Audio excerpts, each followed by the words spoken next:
Check 2, 3. He. It should be going. Yeah, so can you that? Check 1, 2.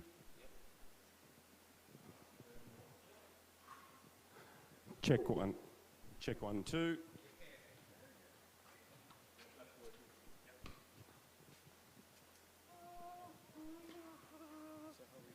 We're going okay. You going okay?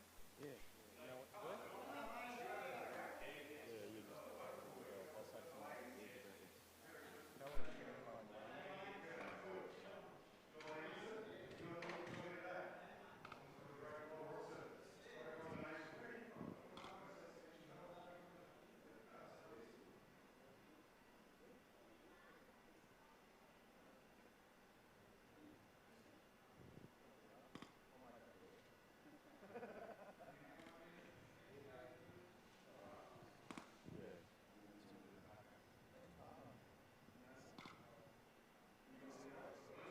Were they?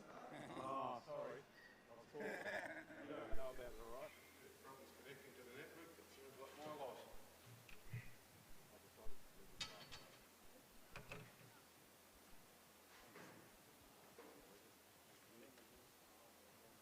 Yeah, they are, isn't it? Watch it as well. Full production now, is it? Gully? It's been live streamed.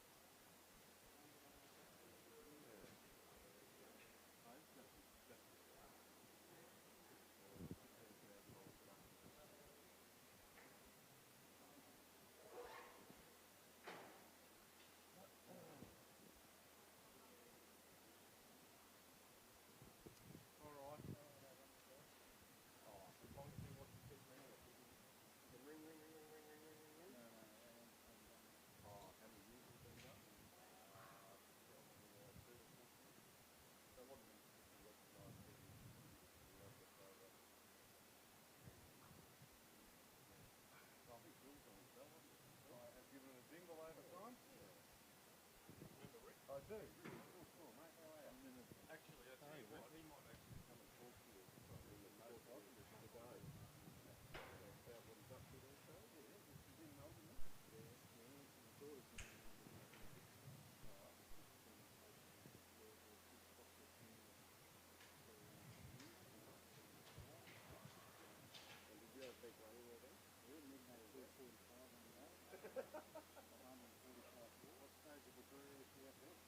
That was last year, was in 4, but Anna Lanning was for 5 years.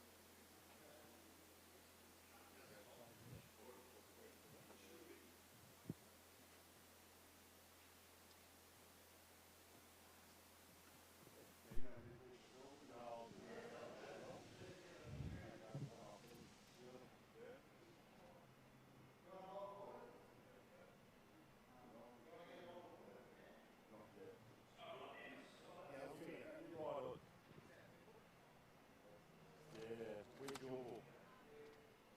I just need all the names of the guys. Oh, they're doing it now? I need all the names written down so that we've got them and we can refer to them. Right.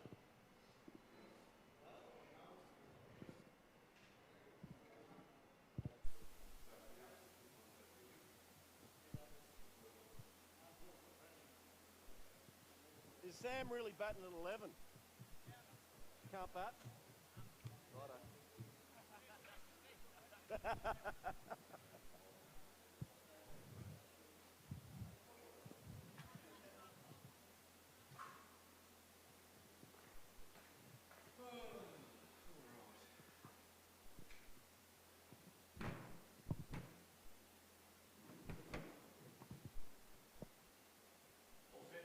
Oh, as good as I can be, I think.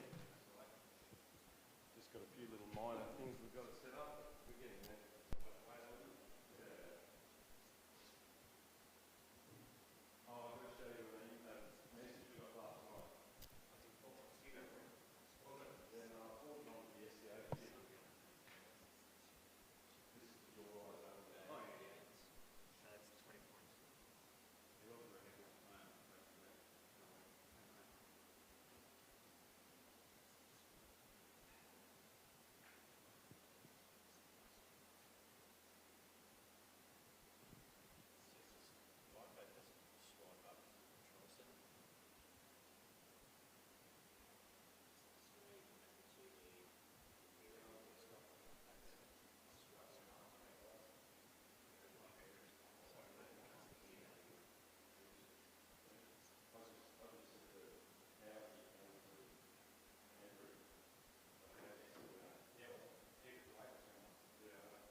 everything.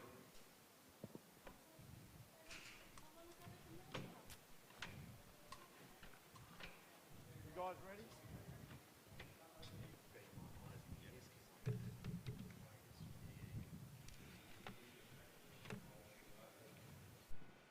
Are you going to count me in?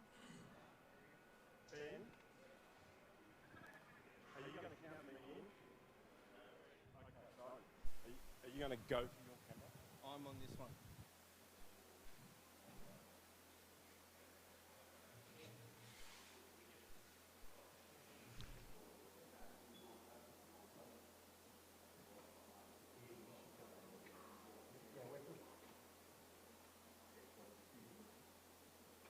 Are you going to count me in or anything like that? We can go. Yeah, I don't want to just stand there and sort of walk up and go, g'day, here you go. Yeah. Can you maybe cut from that camera down to that one? Yeah.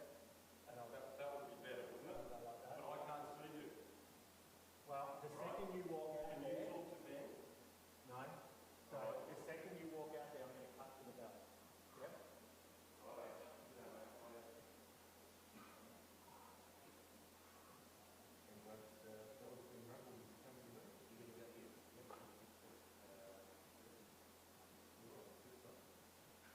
Hello, Mitchie. Hey.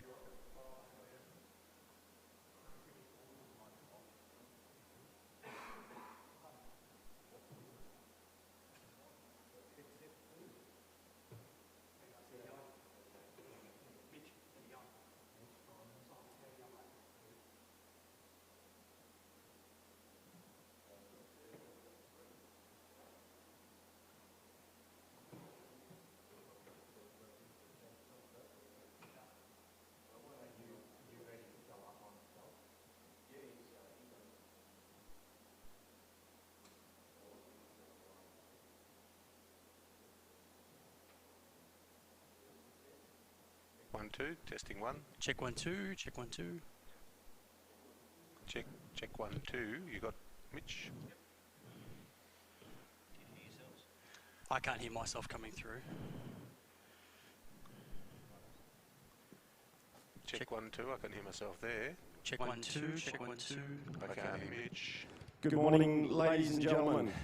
As the tradition continues with the Towards Zero Willowfest Australian Cricket Club Championships, today we'll be ringing the bell to get day one under control and underway.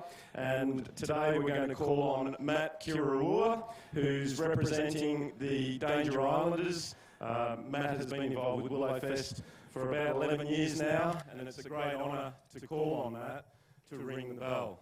Matt, ring the bell, mate.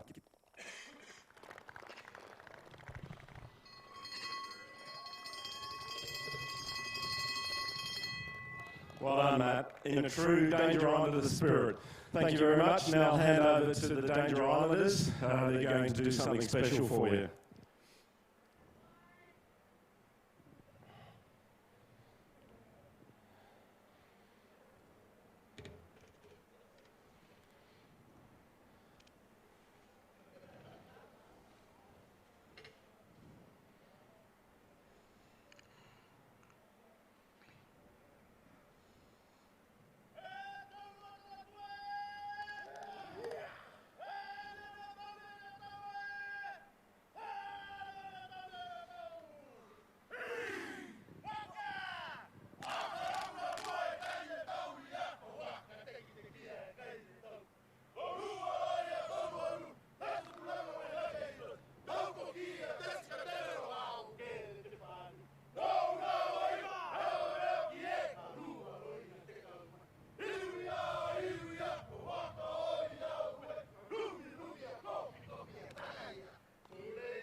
Big way to get the championships off for day one. So good luck to both teams today in Danger Islanders and the Honey Badgers, which are out of Horsham, Ballarat and Geelong. Good luck, guys.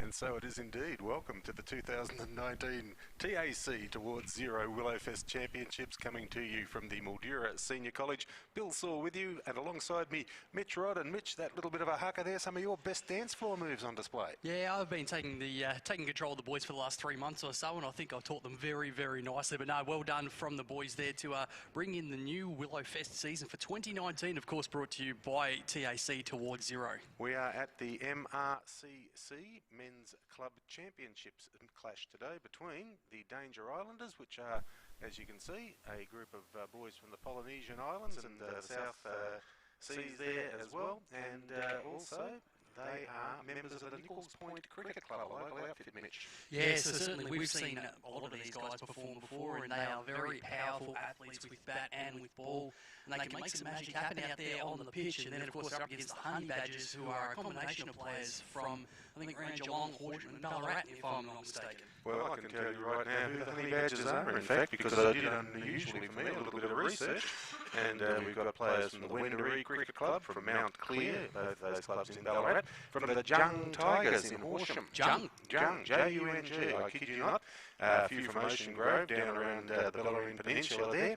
Got one from Rapanyup Minyup, and the Horsham Saints also represented here today. So it's a combination of fellas who are known to each other, good mates, and they're looking forward to their first appearance in the TAC Towards Zero Willowfest this year. Not sure whether they would be quaking in their boots following that display of, well, let's say, friendly aggression from the Pukas. Yeah, you wouldn't necessarily say that was as ferocious as what we've seen with the New Zealand haka or something before, but maybe a little bit of reverse psychology with the intimidation factor, who knows? Indeed. Now, you'll notice, Mitchie, that all of the boys wearing the numbers today. Dylan Atchison of Mount Clear, one of the opening batsmen, has got the number 2 shirt on, and his partner will be Lucas Reyes-Colvin from Wendouree, wearing the number 6, so that should help us out a bit.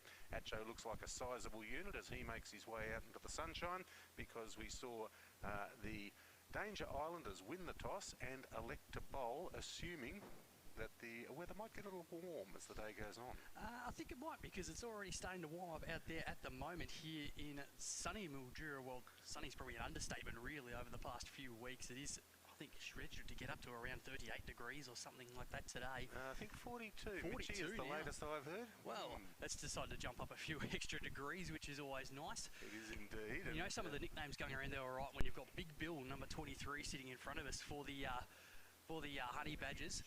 Big Bill is, I reckon that might be one of your personal favourites, I would have thought. Big Billy, no doubt about it. Very, very handy nickname, and no doubt a quality operator. Luco wearing number 6 there is Lucas Reyes-Colvin, and they're about to make their way out to the centre wicket here at the Mildura Senior College. Some very warm days predicted over the course of the Willowfest. 4 days of cricket upcoming, and temperatures tipped to be 42 to 45 over those 4 days. So the early start, the 9 o'clock start, is very much de rigueur, I think, throughout the next few days here at the Willowfest Club Championships. Good to see the big fella there, Big Bill, just getting underway with a durry, just what you need, I think, to settle the nerves here. Wearing the number 23 shirts, that's Billy Ford, and he's really inhaling that with some gusto at the moment. A little bit of good mateship being shown out there by the Danger Islanders, welcoming the batsmen to the crease with a little bit of a handshake, and that's really what the Willowfest is all about, Mitch. It's about fun as much as about very competitive cricket. You reckon that might be more of the reverse psychology coming in? Oh, I just think it's who they are. I think it is. No, they are very good competitors, but they will always compete hard when they're out there, but they don't take it too seriously, which is always fantastic. Great to see some, hopefully some good competitive cricket coming up in the next few hours. Indeed. Now, sometimes they're a bit deceptive in how they are with their statistics. They are very powerful players of the ball. And fueled by KFC, I reckon they like it. No doubt about that, and I reckon that'll be on the lunch menu today as Piawi just stepping out his run there. He'll be bowling from the school end, and on strike down there at the Deakin Avenue end. It's going to be Lucas Reyes-Colvin. It's going to be Luco from Wendouree Cricket Club in Ballarat. So almost ready to get underway. John Anderson in charge, and in comes T.I. Piawi for the first ball of the 2019 Willowfest. Came through at a reasonable clip, and just watched there outside off by Reyes-Colvin of Wendouree. Santa, look after you, Mitch. Yeah, Santa Claus has always been pretty handy to me at this time of year. He's obviously doesn't take too much notice of what I do throughout the year because he still keeps coming back. Naughty or nice? Well, the pair of sunglasses you see in front of us there, courtesy of he. So Reyes Colwyn there just pushing that one to cover, no run. So 2 deliveries so far from Big T.I. Piawi. So you got the Sunnies. What about yourself, Bill? Did Santa Claus look after you, or as we know him as Big Jim? I had all my needs covered, Mitch, I must admit, as Piawi comes in again. And that's good. Solid. Early line from Piawi, good full length I wanted as to well. ask a question there, potentially off pad, but I think there was an inside edge onto it. No doubt, and just pushing the batsman forward for that 3rd delivery of the innings. I got what every man needs. I got some alcohol, It always sums it up. got some aftershave, Yep. in case I run out of alcohol. Here comes Piawi again. Oh, and just looking to work at the leg there, Reyes Colvin, but not able to get any bat on it. Just dribbles out forward square. Gets a fair bit of pace through just using the shoulders there, Piawi. And a voucher from Bunnings and a voucher from the golf shop. So I reckon all my needs were covered, Mitchie, by Santa. So you reckon that's probably to get the Clippers to make sure you get the golf clubs back down from the trees? That would be something of that nature. That's drifted down leg side, and that's the first run of the championships. A leg side wide bowled by Piawi. And so it's no wicket for 1 with 3 legitimate deliveries completed. I think the looks like the Durries de rigueur here with the boys from the Honey Badgers. We've got the Copra also doing a little bit of work there. And that, of course, is Nick Hudson from Rapanyup Minyip. Part of the pre-match routine by the looks of it. Shara Durry. Smoke and mirrors. So keeper back into position now as Piawi comes in again. Short run, but he generates a bit of pace. Big, strong shoulder action, forcing Lucas Reyes Colvin just to clamp down on that one. Push it out to mid-on. Again, no run. He's not a small unit himself, Reyes Colvin out there. He's got a fair bit of height about him. Indeed, it's a big man's championships, I think, the TAC towards 0 Willowfest here. Fully there at hip height. The umpire deems it a... No, he's okay with it. Fair delivery. And so the over ends with just the 1 run from it, which was the leg side wide off the 4th delivery. So no wicket for 1 at the completion of the first over. And we will see now Dylan Atchison of Mount Clear taking strike. And I reckon it'll be Rocky Wotai, who is the bowler from the Deakin Avenue end. Taken a few wickets at First Division level for Nichols Point. Rocky Wotai just in the lead up to Christmas. Of course, we had the match immediately before Christmas abandoned due to the hot weather, Mitchie. It was accumulation of days of well above 40 degrees in the week leading in. And the Sunraysia Cricket Association took the sensible approach, I feel, of just abandoning that one-day game on the 21st of December. Local cricket back on deck, I think, on the 11th. The 11th, yep. Yes, certainly some hot weather there was going to be wreaking havoc, not only with the players and the officials and the curators, but with the pitchers as well. So probably not a bad decision to do it. And I think our Commander-in-Chief, Anthony Telford, might have been a little bit worried about some of the conditions looking ahead to this week, but all is well for Willowfest. So the Mildura Senior College, which is the ground on which today's game is taking place, comes Wotai from the Deakin Avenue end. Good first nut. Yeah, right on target early, as was Piawi. Is the home of the Mildura Settlers Cricket Club, one of the most successful clubs in the Sunraysia Cricket Association, and they've been located here at the Mildura Senior College. I reckon it was about 1972 or 73 that they made this their home ground. It was one of only 3 turf wickets in the district at that stage, so it was quite a progressive move. The Mildura Cricket Club and the Settlers Cricket Club amalgamated, came to the high school, or now the senior college, in 1972, and they've got a very, very successful history. Yeah, certainly some great players come through here, as you said. Mark Cleary, probably one of the best in recent The years. Sparkler. Jamie Siddons, I think, came through here, didn't he, as well? Well, he came back to here. He was a Robinvale boy originally, and then went and had his magnificent career with South Australia, South Australia, Victoria, and then came here to play at sets. There's a decent-looking whack. Whoops, straight through the mitts there of the fielder at mid-wicket. So a life, you would suggest there, for Dylan Atchison, but that's the first run off the bat, and we're no wicket for 2 in the second over. Yes, certainly Jamie Siddons, as you mentioned, a tremendous cricketer, and spent some years here at Settlers. Mark Cleary, a Sets original, came through the junior program here before going on to play with the South Australian Redbacks with some success in particularly the limited overs formats of the game, but also at Sheffield Shield level, and appeared for Australia A as well. Mark Cleary, very good player, all-rounder. Bowling all-rounder, but locally certainly makes a stack of runs as well. Certainly does. Wotai comes in now to the right-handed opener. Charlie Pride. Of Reyes Colvin. Just lets that go wide for an extra run on the board. Certainly Atchison got a bit of a full bunger, but came onto him faster than he realised. It was a bit uppish, but the fielder never really looked comfortable underneath, did he? Got it right up on the shoulder of the bat. No, he was running around in circles there like a man somewhat disoriented by the heat, although it's only just after 9 o'clock. Going to get very hot as the day goes on. Wotai again from the Deakin Avenue end, and again right on target there. The Danger Islander.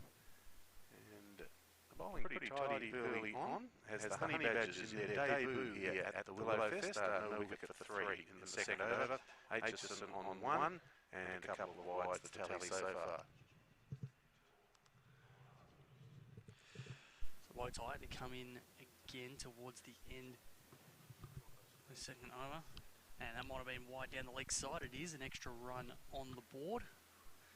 So 3 of the 4 runs conceded so far having been from the bowler's hands at the moment. So wide scoring very nicely. Indeed, and Telfair just looking after us beautifully by removing the banners there to improve our vision of what's actually happening out there on the pitch. Another Durry being inhaled here by Toolbox. Tommy Beasley said, "I'd better have one." Well, now Toolbox and 69 on the back. That's always going to lend yourself to one of the brightest tools in the shed, aren't you? There's a couple of clues there, I think, aren't it, discerning? Yes, indeed.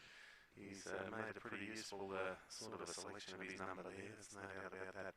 As Wotai continues from the Deakin Avenue end, Deakin Avenue, the main thoroughfare in Sunraysia, or in Mildura, I beg your pardon, and that one pushed to cover, no run there.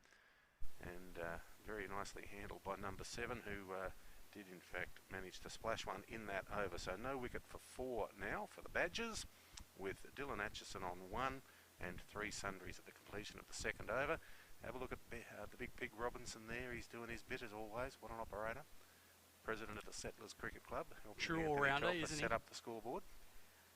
Now. Always one of our favourites because he normally supplies, you know, the refreshments. Yes, a local entrepreneur of some note. So the Badgers. Whoever trusts him with money, I'm not sure, but we'll go with it. Yeah, why wouldn't you? Now Ben out there on the camera appears to be settling in beautifully there on the swivel chair as we see T.I. Piawi again to pick up, bowling from the college end. So now to the left-hander in Atchison, so it'll be interesting to see whether that changes his angle a little bit more. Having a check of the field there, looks like the Islanders are going with the 2 slips in the gully, just realising the bloke's a left-hander, the gully sneaks across to the appropriate side. Got a point, square leg, mid-wicket, mid-on, mid-off and cover, so pretty much the ring. That one a little bit leg side-ish. They're going to get some buys for it, if not wides. It's a fair chase for the big fella there. He's moving pretty similar to myself after a bit of Christmas pudding. It's leg buys, and it's 4 of those. So the sundries are certainly doing most of the scoring at the moment. I think that puts the total along to none for 8. Now at the start of the third over. Apologies here at the Mildura Senior College. Must have just flicked the hip on the way through, I think. And so down to the boundary she went at the Deakin Avenue end of the Senior College Oval. Also shared by the Bamble Football Club, or Bamble Football Netball Club in the Millua Football League. Oh, that one's been high, wide and handsome and dispatched over point, well over point. That's a no ball too, so no ball and 4. Got what it deserved, that one. So that's a 5 to the batsman? How does that work? 4 to the batsman and... Yep, there we go.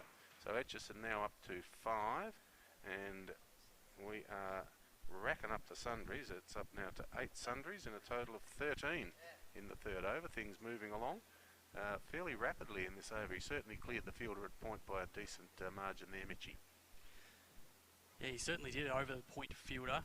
Oh, he's gone for the big agricultural kind of swing there. Trying to put that one into Mooney Misson's piano on the second deck of the school hall, I think.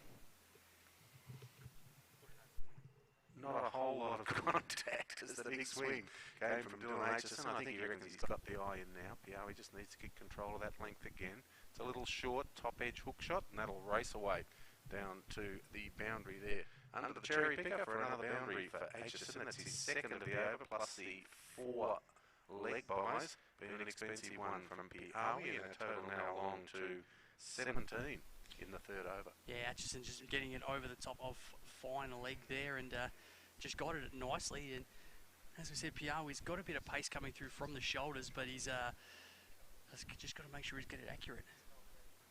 So Piawi needing just to regain his lengthened line a little bit here. Length seems to be the problem. They're either waist-high full bungers or half-trackers, as that one was, and got the treatment from Dylan Atchison. That's full again, and he smacked that, but a nice piece of fielding there at cover. Shortish cover.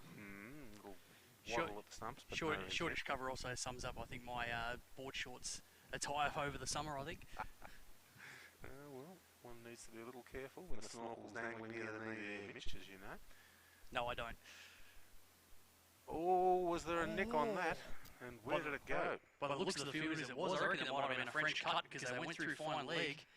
And that's another boundary to the total for Atchison. So getting the scoreboard really ticking along at the moment. That's his third boundary of the over.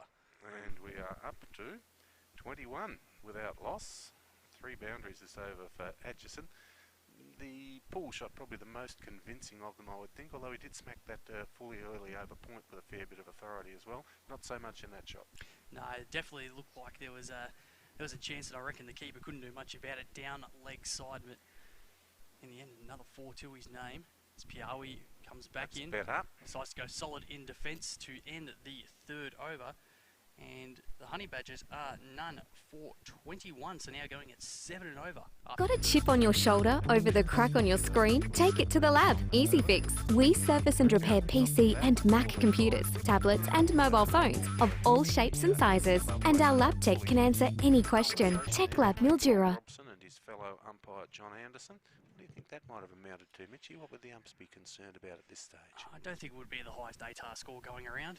Let's have a bit of a look at, we've got none for 20 there as our official score at the moment, so we'll stick with that. We've got 13 for Atchison, yep, and we've got only the 7 sundries, so not sure how that's worked out, but we'll let it roll. Who's on here? Piawi is, no, I beg your pardon, it's Rocky Wotai again from the Deakin Avenue end. It's a useful length to be bowling, I think, to the big fella Lucas Reyes Colvin of Wendouree.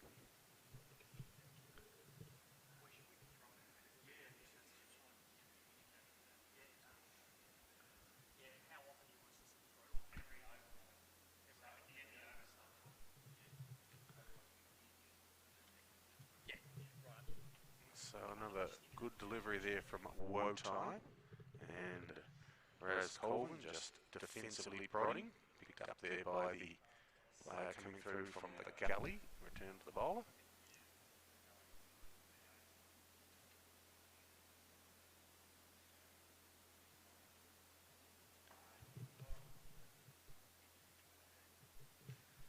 Wotai again, and again, well bowled. He wants that one, but umpire Robson just walks away, not interested. Wotai gives him a little bit of the cringe there in asking the question, but yeah, I'm not prepared to take any notice of that one.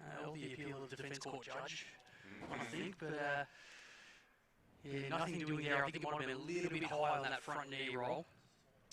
One wonders whether it'll be quite as successful as George Pell's appeal to the Supreme Court. Oh, and this is a much better over, very tight indeed from Wotai after, well, T.I. Piawi lost the plot a little bit last over. I think he was up and he was down and he got a bit of hammer.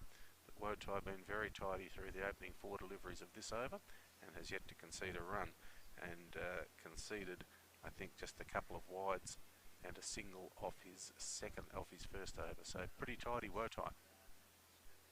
He's nicely dug out and he's going to get through for a single there. Nicely played there by the hyphen, Reyes Colvin, and he's going to get off the mark. So none for 21 now of 3.5 overs, but I think Wotai seems to be a little bit more accurate to the right-hander rather than the lefty.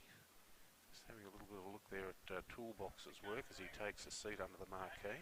I'll have to ask the boys. Titles have arrived and you can start building that dream home or investment property in this premier estate, Kingridge Estate, Dawn Avenue, Golgol. Outstanding value, superb wide roads, excellent elevations and soil make this subdivision nothing short of sensational. Contact Team Tierney today.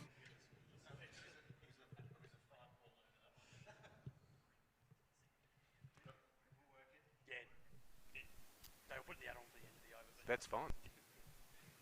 Tell us when we're back. All good side.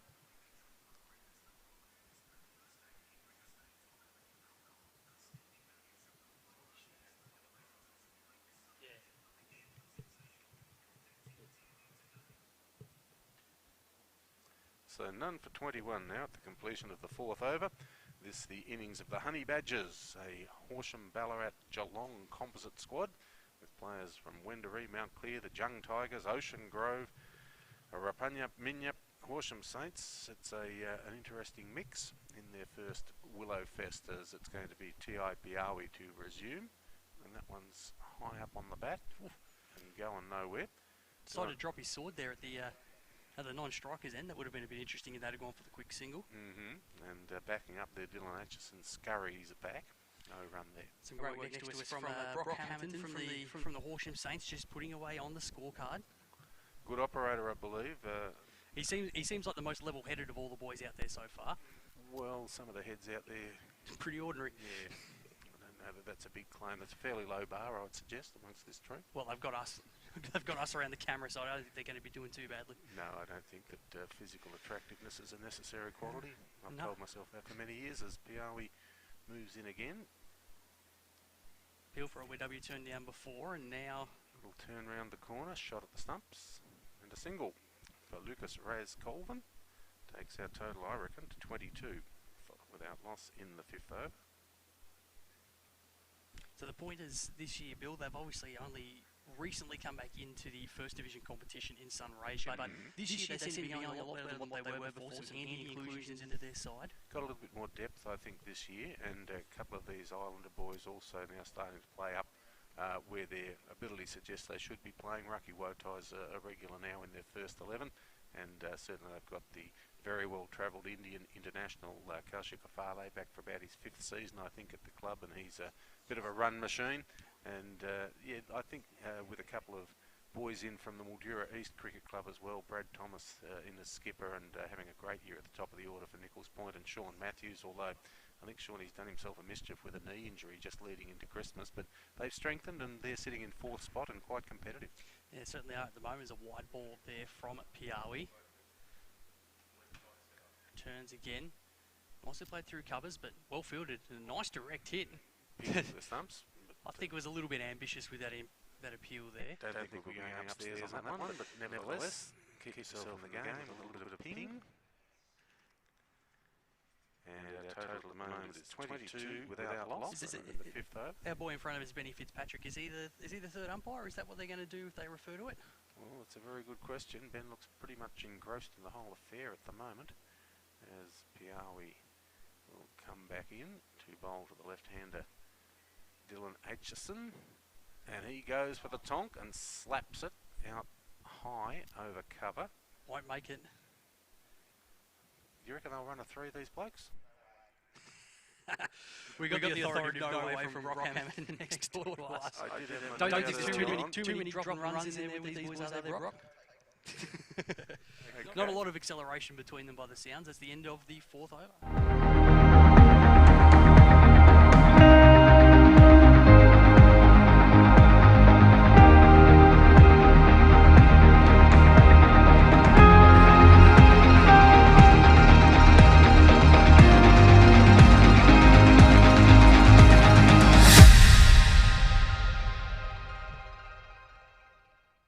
What have we got on the score there? 25? We are professionals.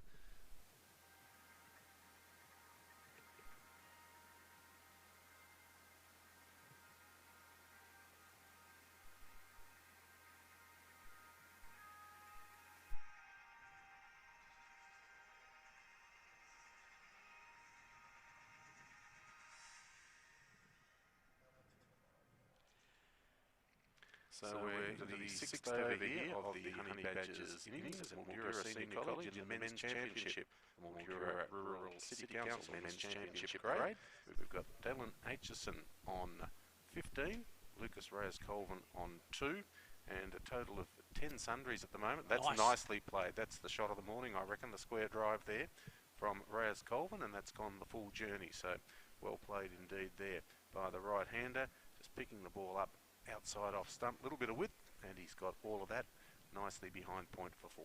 Yeah, Rucky Whiteside came in with a wide ball for the first ball of the over, and then down the leg side, probably overcompensated a little bit, and in the end it was nicely pushed through that point area. So number 29 we've got on the scoreboard here at the moment. Not sure about the pre-match or pre-batting diet of some of the boys there. Looks like a tub of mayonnaise, spiced perhaps with some sriracha in there somewhere.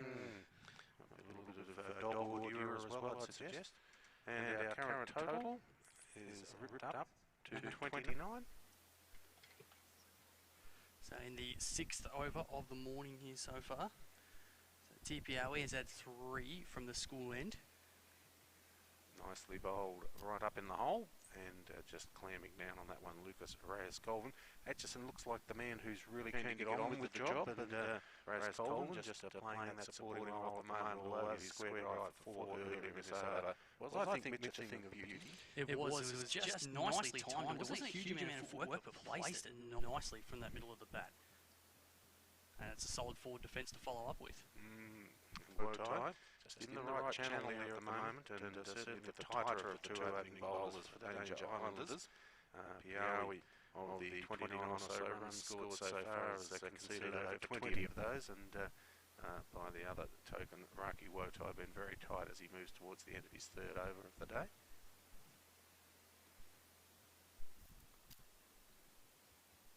Solid defence again. Of course, brought to you this year the live stream by Multimedia Enterprises. The boys next door to us doing a fantastic job so far, and their first attempt, I think, in giving cricket a crack. Well, we're pleased to have them on board, and no doubt as the week progresses, we'll become a very polished unit. Well, they will. They will. We're left a bit to be desired, I think. Yeah, don't think there'll be too much polish on this one, as we see a little field change there, just pushing his mid-wicket a little bit squarer here, Raki Wotai. And that was the reason why, but they still pick up the single into that gap. The bowler himself charging out to do the fielding. Another single there for Reyes-Colvin, takes him to 7. Atchison is on 15. End of the over. We'll take a break and be back with more action in the Towards Zero Willowfest Championships in just a moment.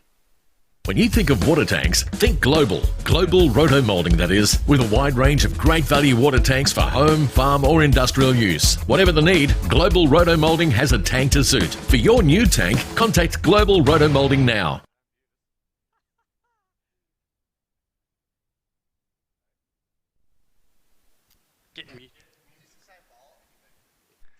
And it looks as though we've got a bowling change. Might be Ula Henry, I reckon, coming on from the school end, and he will replace T.I. Piawi, who was somewhat expensive early. Yeah, he was. He started off not too badly, but that second over especially, where Dylan Atchison really went for him, took him for 3 boundaries, so change up now with Ula Henry coming in. And Henry will be right arm over the wicket, and will start his campaign against Reyes-Colvin, who took the single from the final ball of the previous over. Little nibble round the corner, thought about it, sent back though by his partner. Atchison currently on 15, Reyes-Colvin on 7. Bit of Colin Gron coming about there, not overly fast, but happy to put the ball up in the block hole. Bowled beautifully yesterday at the MCG. I thought De Grandhomme, the big man, and typical New Zealand stuff. I thought yesterday, intelligent bowling, worked to a plan and really stuck out well, and certainly made the Australians work very hard for their 250 odd yesterday in a full day's play. Certainly did. Ula Henry in the block hole for his first delivery, looking for his second. That's nicely bowled as well. That's right up in the block hole. Almost a touch of the cop to Hartley in his action there, with a little bit of swing around the head as he lets the ball go. Perhaps a bit of poi work being done. Well, it could have been the old Kevin Sheedy jacket way back in the it was the WAC, wasn't it? Or the what was the old Perth Stadium again? I've forgotten now. That shows you how much Alan memory I've got. Yeah, well, he certainly enjoyed sticking it up the West Coast supporters, as I think any red-blooded Australian would. And this is nice stuff by Henry, just forcing the batsman into defensive mode with his first 3 deliveries. But you would think that a wicket would be worth its weight in gold at the moment, Mitchie, because these boys are looking pretty comfortable at 30 without loss. Certainly would be. Sam Leith scheduled to come in at number 3 by the looks from the Jung Tigers. I think it's Jung, mate. Jung? None of your fancy stuff down there. No, we've got to go some European. It's a bit of a Jung. Yeah, we're not talking Carl Jung there. We're talking Jung. Freddie Jung. But one pushed down to mid-off by Reyes-Colvin. No run again. So good tidy start from Ula Henry. He's done well so far, really up in the spot. A little short of that time, and it's been worked off the hip down fine. And it's got enough So that's to race racing. the journey. Yep, quite comfortably. So a boundary there for Lucas Reyes Colvin takes him into double figures on 11. Dylan Aitchison, who hasn't had a lot of the strike in the last couple of overs, on 15. And the total ticking along nicely now at 34 without loss in the 7th over. Didn't look like he quite had a lot on it, but gee, it raced away down there to the fine leg boundary. Oh, I think he's renowned for his exquisite touch, particularly amongst his teammates, some of whom don't always welcome it. The old soap on a rope, you think? Comes Ulla Henry to finish his over. He's done it very nicely indeed. Well bowled, just the 4 from it. And we'll take a short break and back with more in a moment. When you think of water tanks, think Global. Global roto-molding, that is, with a wide range of great value water tanks for home, farm or industrial use. Whatever the need, Global roto-molding has a tank to suit. For your new tank, contact Global Roto-molding now.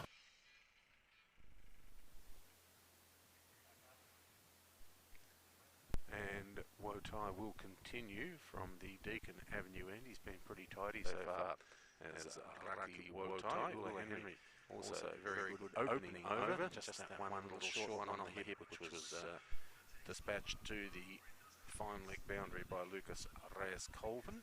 Now Aitchison on strike, and he wants to have a crack, and does.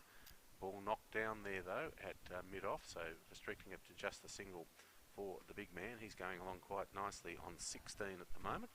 Reyes Colvin on 11, and our total is 35 now in the 8th over. No loss for the Honey Badgers. They'd be pretty happy, I think, with this start. And Wotai turns again. Bowling to Reyes Colvin, and he's found the gap there just forward of square leg. Chance of a second, I would think. They decide to take it.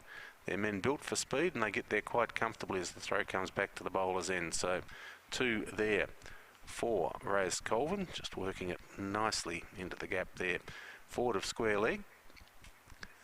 And the Islanders finding it quite a challenge at the moment to get the better of this opening pair from the Honey Badgers. First time at Willowfest for the Badgers. That one just angled down into the gully by Reyes Colvin, who's looking increasingly comfortable out there. Aitchison certainly has an aggressive mindset in the way that he's approached it, with 3 boundaries thus far and 2 for Reyes Colvin, so 20 runs in boundaries of the first 35. Correction, 37 on the board now for the Badgers.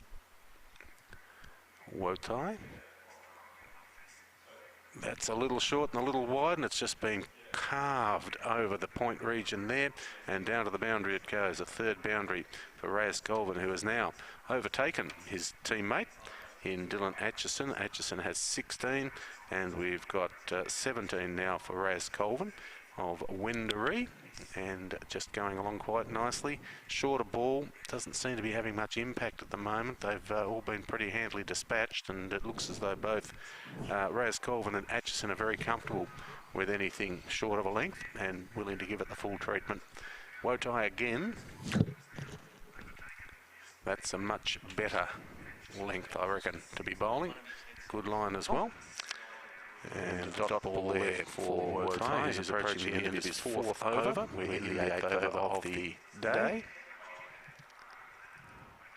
And just hoping like mad that Brock Hammerson might return, so we can make sure that we've got the correct tally there for you. And that's a beautiful looking drive there into the offside. Just the single for it though, but a very tidy piece of work from Lucas Reyes Colvin as we complete the 8th over of the day.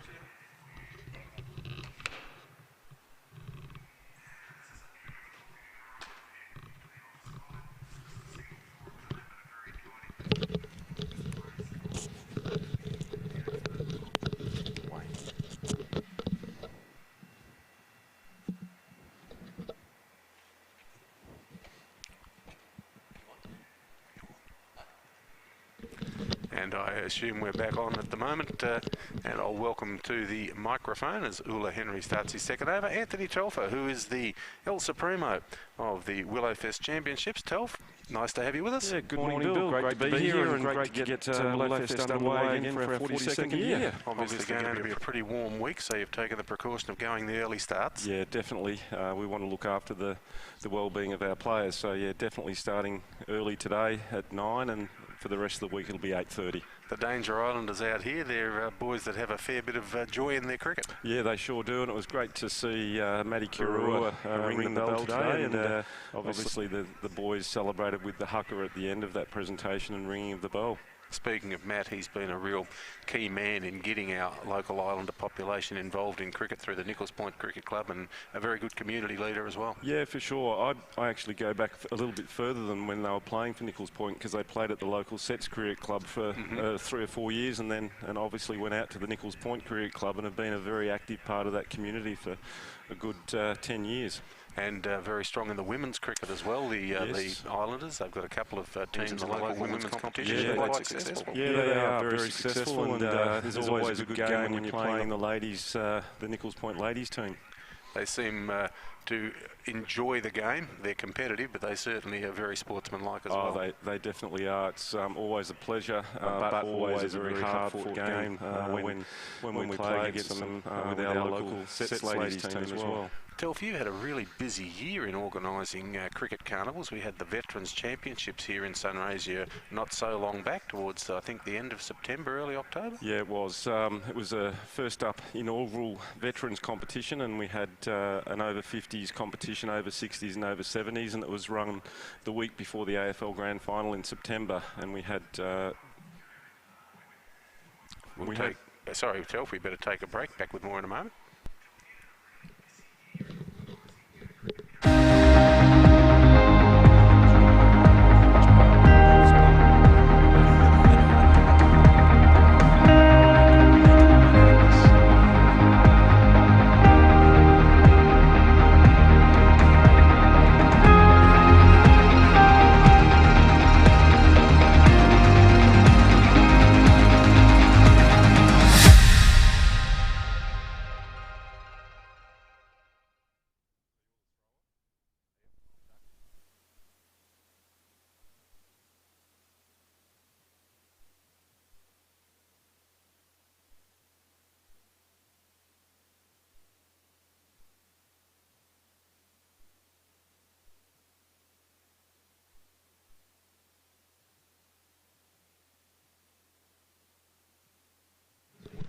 And we are back indeed. Sorry, Telf, we were talking about the seniors carnival, the veterans. Yeah, we had 6 over 50s teams, 10 over 60s teams, and 4, believe it or not, over 70s teams. And it was a fabulous week of cricket, and it'll come back bigger and better next year with probably 36 teams participating. What was the scope of that, Telf, in terms of where they came from? Yeah, look, we had teams from Canberra, we had teams from Victoria, South Australia. John Howard didn't make an appearance, cricket tragic. I think he's probably a little bit older than the age group that allows him to play, but there was one guy who was actually 83 who played in the championships in the over 70s comp. Yeah, he's still bowling and still batting and running around and coming off the long run. Yeah, 2 or 3 steps, but it was great to see. They had an absolute ball. These guys are guys that just love their cricket and just want to play, and the social side of things was really good too. Yeah, I believe so. Did we have some local representation in that particular? Yeah, we did. We carnival? had 2 over 50s teams, and the 2 Sunraysia teams didn't get to play off during that competition, but they'll do that this week on the 29th on Sunday, and that'll be live streamed right here from the Mildura Senior College, so we're really looking forward to that.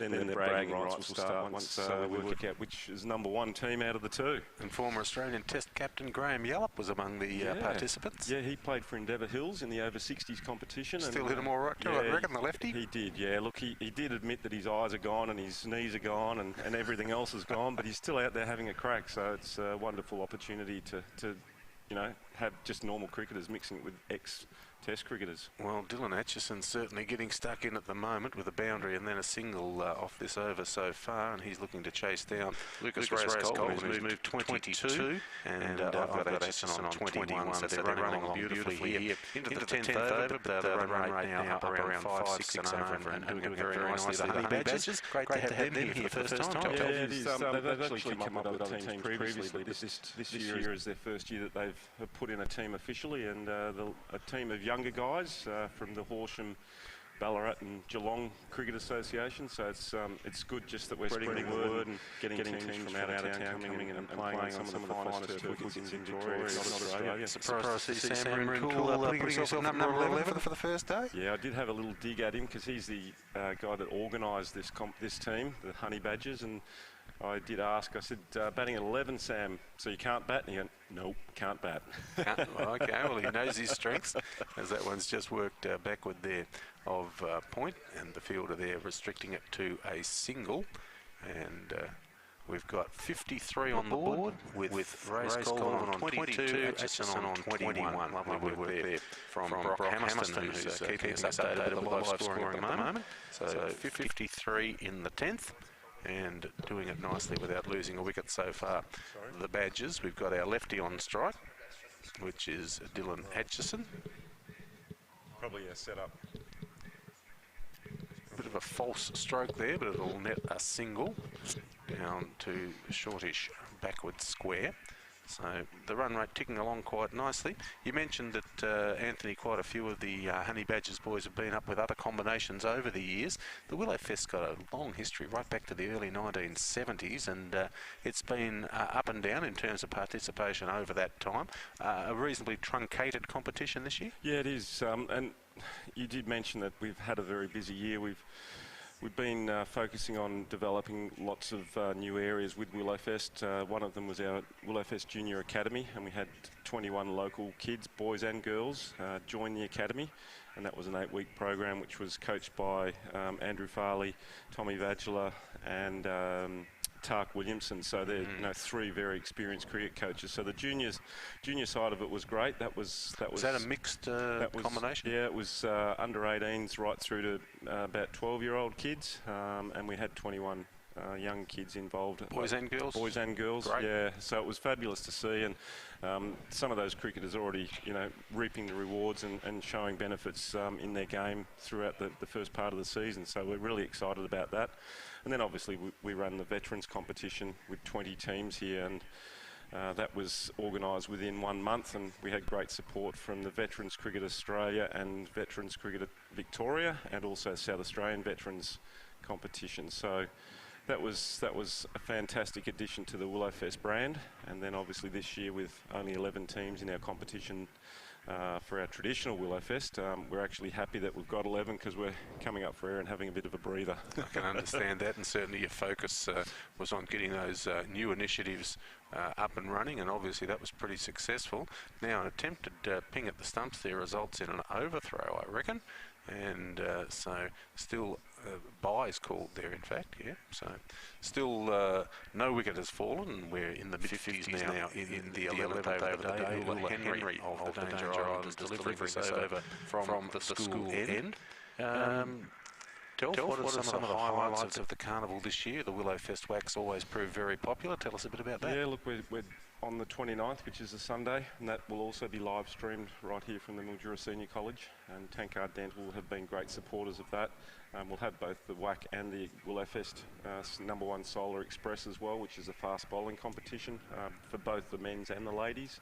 That will kick off from around 4:30 with the ladies doing their Express and their Willowfest WAC, and then we'll go straight into the men's competition. In addition to that, we're also doing another world record catch attempt. Just coming at the bowler there, Dylan Atchison, taking him on and hitting him just over the head of the fielder at mid-on for another boundary. So the left-hander has signalled his intent pretty early. That's his 5th boundary now, and he has rocketed along to 26. Lucas Reyes Colvin with 4 boundaries in his 26 as well. So both the openers getting a nice taste of it early, Telf. Yeah, no, they're going along extremely well at the moment. Not many quick singles being taken, so he is showing his intent that he likes to hit the boundary. And we've been assured there will be no threes run today by this combination, as Henry comes in again, and Atchison just clips it and says we can get a single here. And there he goes, straight into a quick single. And back he comes for the second. So some smart running there, a little pressure on the field, and just a little fumble out there, allowing a second run for Dylan Atchison. And we'll update you on the score in a moment as well. Henry moves towards the end of his over. Just talking about the number one solar fastball, the Express. It's been won in the last couple of years by Luke Coates, a local fast bowler, and he was pushing the 130, 131 mark, and that's equivalent to what we're seeing bowled by, say, a Neil Wagner and Colin de Grandhomme at test level. Yeah, that's right. Luke Coates has played a lot of underage cricket for South Australia over the years, and has had a couple of stints down in Adelaide playing Premier cricket. We actually had a demonstration express competition at our veterans, and he clocked 136 during that veterans express competition. So that's fairly serious speed. Yeah, it is. And that one may be off the pad. No, that's got too much on it. I reckon he's got plenty of bat on that and worked it down for another boundary to fine leg. That one for Lucas Reyes Colvin, giving him his 5th boundary of the innings so far. As we complete the 11th over, we'll take this break. Back with more on Willowfest live stream in just a moment. When you think of water tanks, think global. Global roto-molding, that is, with a wide range of great value water tanks for home, farm or industrial use. Whatever the need, Global Roto-Molding has a tank to suit. For your new tank, contact Global Roto-Molding now.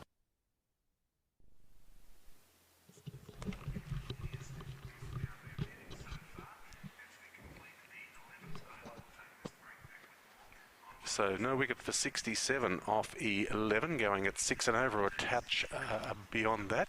And it looks like Wotai is going to continue, so he's having a decent spell down there at the Deakin Avenue end, Telf. They're getting value out of Rucky. Oh, definitely. He's probably the only guy that could bowl these extended overs. He's a super fit guy, plays a lot of rugby as well. So he can probably bowl 15 overs straight if he needed to. The concept of the Willowfest whack is an interesting one insofar as you have a catcher and there are extra metres added for a successful catch. In fact, 10 metres added on the point at which it's caught, and that's been pretty useful for a few of the hitters over the years. Yeah, that's for sure, and some spectacular catches taken too over the years. It's an exciting part of the week. Gee, this is again a fair bit of intent shown there by Dylan Atchison, but having run a 2 in the last over, he says, I'm going to single in me at this stage. We'll just let that one settle. But looking at that Willowfest whack, we've had some multiple winners. Michael Wade, a local baseballer, certainly has enjoyed himself with 6 Willowfest whack wins over the years, and he does give it a decent club, there's no doubt about that. Also, another local in Vassaris has had a lot of success, and perennial in Glenn Motchell, who's been to our carnival for many, many years. Is he up here this year, Motch? He's up here this year. I caught up with him last night, and he's here for a couple of days with his family of girls. I think he's got twins and 2 or 3 other young girls, so he's up here having a bit of a break with his family, and of course he'll have a few games of cricket today and tomorrow, and then head back home to Melbourne. But while on the whack, I was actually talking to Mark Page over the last probably month or so, and Mark Page was our inaugural Willowfest whack winner back in 1987. Wow. And he played for St Mary's, and he was actually eligible. St Mary's out of Dandenong, I think they were. Yep. And Eugene O'Connor comes from St Mary's.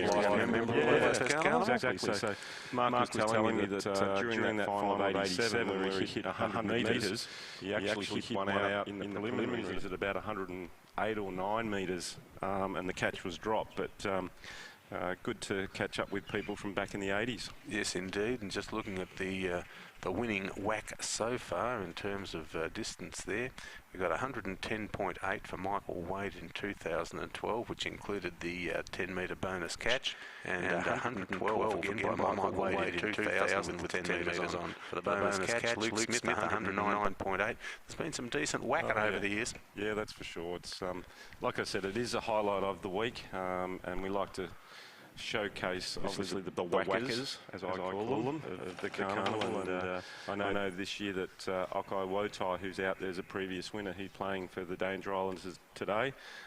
He'll be probably one of the favourites this year, and along with Jason Morrison from the Mildura Settlers Cricket Club, who won't be playing during the week, but I've heard that he's going to come and have a bit of a whack. Does hit the ball pretty cleanly, Jace. Yeah, that's hit pretty cleanly as well, and just slashed it there backward of point. And another boundary there for Lucas Reyes Colvin. He's racing along with now 6 fours in his innings, and likewise 5 fours for Dylan Atchison. We'll just get Hamo to give us a quick look at the scorecard, but as we have a look at that, we'll take this short break and be back with more on the Willowfest live stream in just a moment. Got a chip on your shoulder over the crack on your screen? Take it to the lab. Easy Fix. We service and repair PC and Mac computers, tablets and mobile phones of all shapes and sizes. And our lab tech can answer any question. Tech Lab Mildura. So no wicket for 74 now at the completion of the 12th over, going on just a smidge over 6 and over. And our opening batsman Dylan Atchison on 32, the Mount Clear boy, and the Wendouree whacker in Lucas Reyes Colvin on 31. So 63 off the bat and 11 sundries thus far, sent down by the Danger Islanders. Now, there would be a few of the Island boys, one would imagine, who will be fancying themselves for a swing of the bat on Sunday evening in the Willowfest whack, Telf? Yeah, I think, as I said, Okai Wotai, a former winner, will probably be the favourite at this early stage that should win the whack, and he's hit out around the 100-metre mark previously, so 102.5 with a 10-metre catch. So I think there'll be a couple of others of their lads have a bit of a crack. Maybe Matt Kirarua might have a go. He always likes to see if he's still got it, and he's been a big hitter over the years. So there's a couple of names to look out for. And then obviously in the number 1 Solar Express, you've got Lucky, who might have a go as well, and a few of the other boys. T. Piawi and Raki Wotai will have a go and see how fast they're bowling too. Certainly T. Piawi was sending him through at a reasonable clip early today. A lot of shoulder in his action. He's a big, strong lad. Yeah, no, I don't think he's in the area at the moment, but he was an opening bowler for Nichols Point in First Division over the years too. So yeah, he'll be up around the 120, I would think, 110, 120. And the special guest we've got this year as our Willowfest ambassador for the presentation night is Sean Graff. Yes, great to have Graffy on board. He's come in at the last minute because we had Greg Matthews, the Mo. Smoke and Mo. Yeah, he was all lined up, but unfortunately he's had to go overseas with his employment. So he unfortunately had to pull out about 2 weeks ago. And through Brian Kelly, who's on the committee and also looks after the number 1 solar company here in Mildura, knows Sean Graff, and we rang up Graffy and said, how about you come to Mildura and be our ambassador? And he said, you betcha, I wouldn't miss it, because he said, I played in Willowfest in 1973. I recall him coming up here in the 70s. Yeah, so 1973, which was originally called Mildura Country Week. So obviously Willowfest was adopted as a name change in 77. So Graffy has great memories. He used to come up with the Mornington Peninsula side in the 70s. So it'd be good to have him back. He'll be here on the 30th and be our guest at the presentation dinner. Very significant contributor to Victorian cricket, both on and off the field, as that one is hit high. First wicket falls there, and it will be the wicket of Dylan Atchison, who showed plenty of intent throughout his innings, and now departs with a catch taken there from a skied ball to mid-off. But a good knock there from the big fella, and we'll just wait for Brock Hammerson to get back and give us the full details on the catch there. I reckon these boys, they're going to do the haka. They're into it. They always send the players off with a bit of a haka at the end to become a great tradition of our Willowfest Championships. Nice work. They give them a round of applause, a little bit of body work, some handy moves in that crew. And it looks also as though Lucas Reyes Colvin is chasing either some new gloves or a new stack hat. Or perhaps a transplant, not sure. And so we'll see Sam Leith of the Jung Tigers heading out to the wicket. We might take this opportunity for a short break. You're on live streaming Willowfest 2019. Titles have arrived and you can start building that dream home or investment property in this premier estate, Kingridge Estate, Dawn Avenue, Golgol. Outstanding value, superb wide roads, excellent elevations and soil make this subdivision nothing short of sensational. Contact Team Tierney today. Changing real estate agencies is as easy as ABC. If you have an investment property and want a fresh and energetic approach, make the change to Tierney Real Estate. We can do this within 24 hours. It only takes one phone call and we do the rest. Plus, you'll abolish statement fees, email fees and end of financial year fees. We want more properties to manage, so remember, changing to Tierney Real Estate is as easy as 1, 2, 3. Tierney Real Estate, the local family franchise.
And welcome back here to Mildura Senior College. After the fall of the first wicket here, the Honey Badgers are now at 1-4-79 at the completion of 12 overs. The MRCC Championship men's competition. The new batsman coming in, Sam Leith at number 3 for the Honey Badgers. Mitch Rod here alongside El Presidente, Anthony Telfer. And Telfer, it's been a good morning of cricket so far. Yeah, very enjoyable. Obviously, the Honey Badgers are well on top at the moment, only having lost the 1 wicket just prior to drinks, and they're now the new batsman will obviously settle in, and obviously the new bowler is Okai Wotai, the captain of the Danger Islanders. So he'll just bowl his little nude balls and a bit of off spin and obviously tie them up for a few overs. Yeah, Okai Wotai has been a perennial performer for the Pointers in the Sunraysia Cricket Association, and not wasting any time racing through the over at the moment. And Leith just happy to put that one to mid-off and scamper through for a single to get off the mark. It's his first run, 1 for 80 now to 13.5 overs, where Race Colvin is on 32 at the moment from 49 with 6 boundaries to his name. So the Hyphen just getting ready to go again. Wotai comes in, nice delivery. Bit of a misfield there, and they push through for a quick single. So another run onto the board, 1 for 81.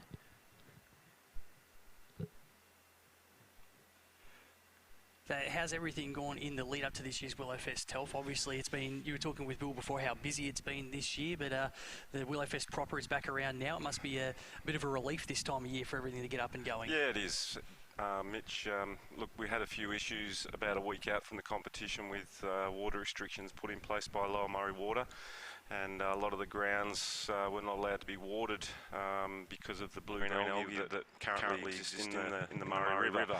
And they put a hold on the watering, so it put a lot of pressure on our local groundsmen. So the ground's a little bit dry. The curators have done a great effort here and also all the other grounds throughout the district to get the water and into their pitches and get the facilities looking at half decent for the championships. So we did a lot of work with Lower Murray Water And we also did a lot of work with the Mildura City Council, who allowed us to get some water out to our pitches. Obviously, fantastic to have it up and running again. Henry's going to come back on for his fifth over, the wicket taker. Obviously getting rid of Dylan Atchison. Catch by Piawi. And getting rid of Atchison for 35 from 28 deliveries. So he was able to score fairly quickly out there this morning. Certainly took Piawi for 3 boundaries, I think, off the third over of the day. What can he produce here? And right on the money again, a little inside edge, miscommunication as he was backing up from the non-striker's end, Leith, but was able to get back. Just got to get that communication right whenever there's a new batsman in, don't you, Tell? Oh, definitely do.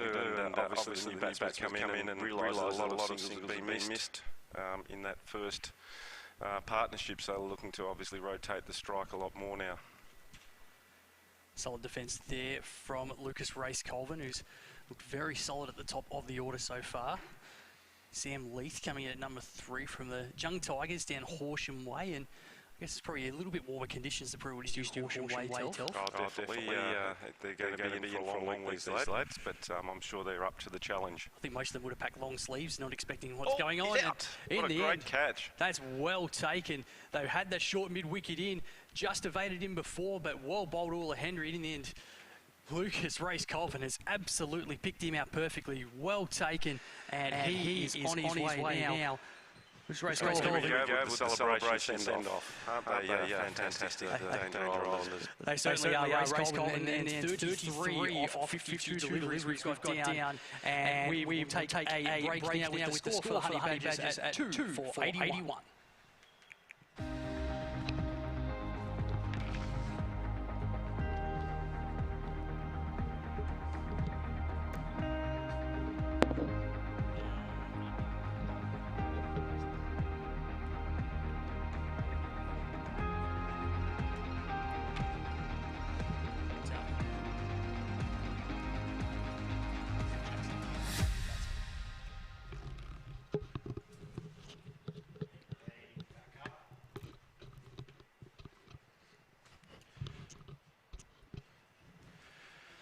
Well, a great catch taken there, short wicket to dismiss Lucas Race-Colvin, who in the end went for 32.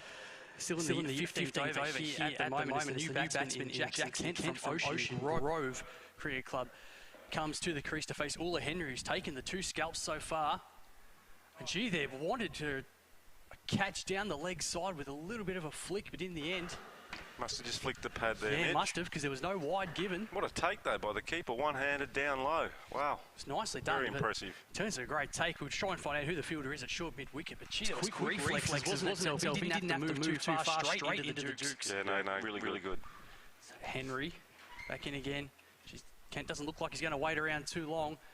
Drive straight to mid-off there, and another dot ball. I think there's one left in the over. 2 for 81. So Ula Henry now has 2 for 23 down by my figures here at the moment. Definitely the pick of the bowlers. Bowling very straight, very tight. No width at all for the batsmen to free their arms. And Kent will finish the over without scoring, so still 2 for 81 at the end of the 15th over. We'll take some more messages from our valued sponsors. Changing real estate agencies is as easy as ABC. If you have an investment property and want a fresh and energetic approach, make the change to Tierney Real Estate. We can do this within 24 hours. It only takes one phone call and we do the rest. Plus, you'll abolish statement fees, email fees and end of financial year fees. We want more properties to manage, so remember, changing to Tierney Real Estate is as easy as 1, 2, 3. Tierney Real Estate, the local family franchise.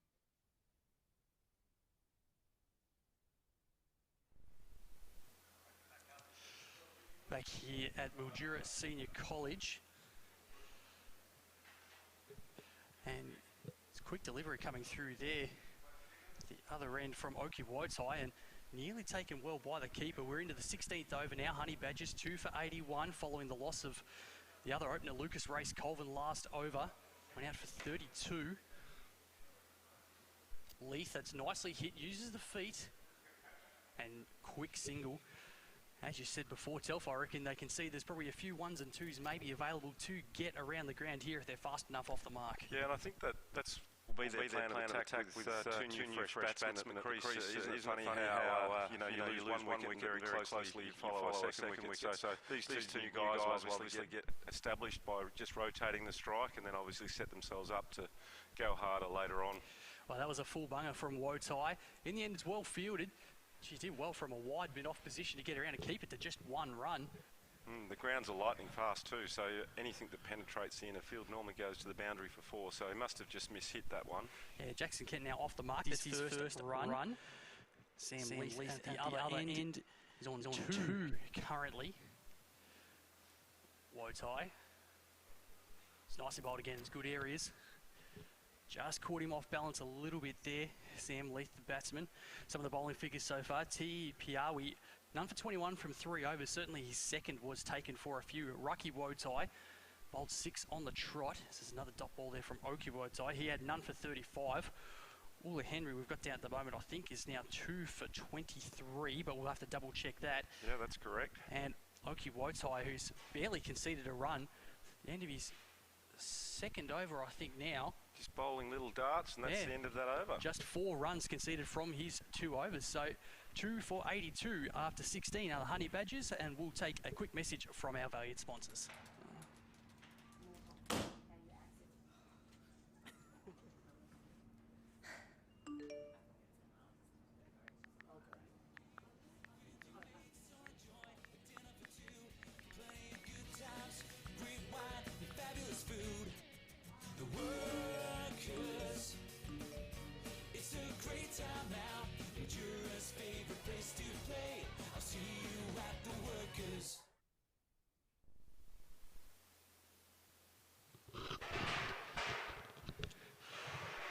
Two for 82 at the moment are the Honey Badgers following the completion of the 16th over.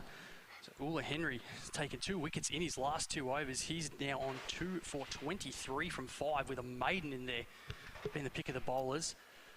Nice shot there from Jackson Kent. Couldn't penetrate the inner field though.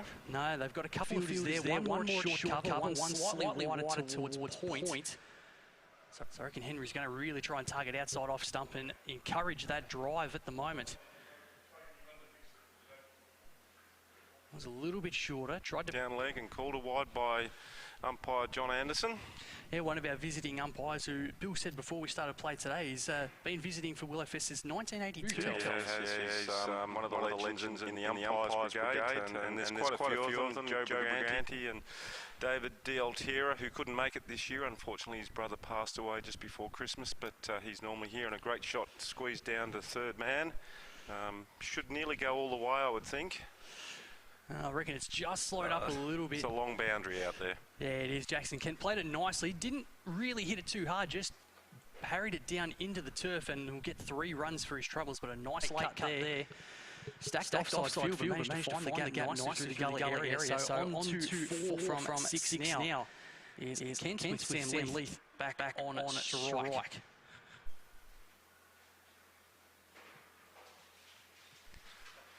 And Mildura Senior College looking an absolute picture at the moment, Telf, considering the water bands that you were talking about a little bit earlier, as that's flicked nicely off his pads there by Leith.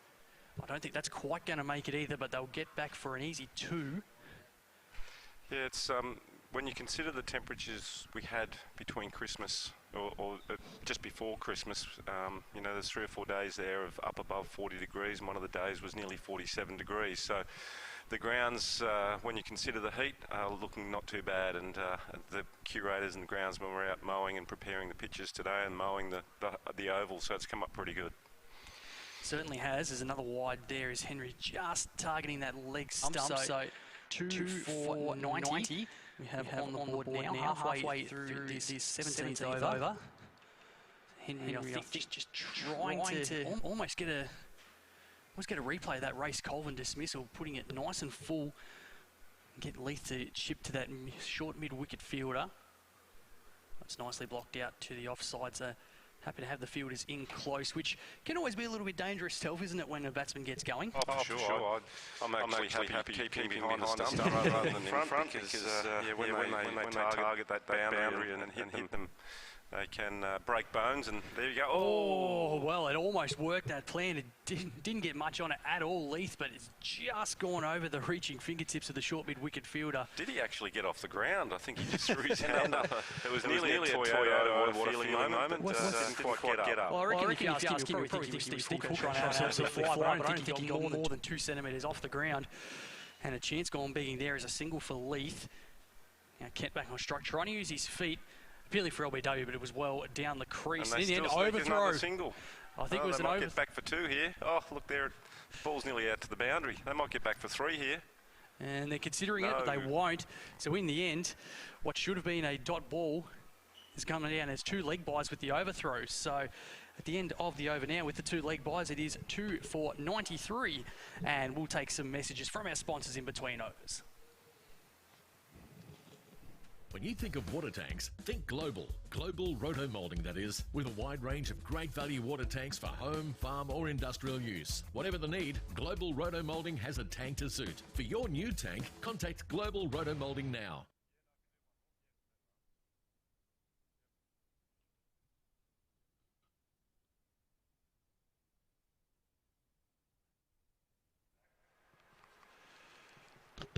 So 2 for 93 here, Honey Badgers, after 17 overs.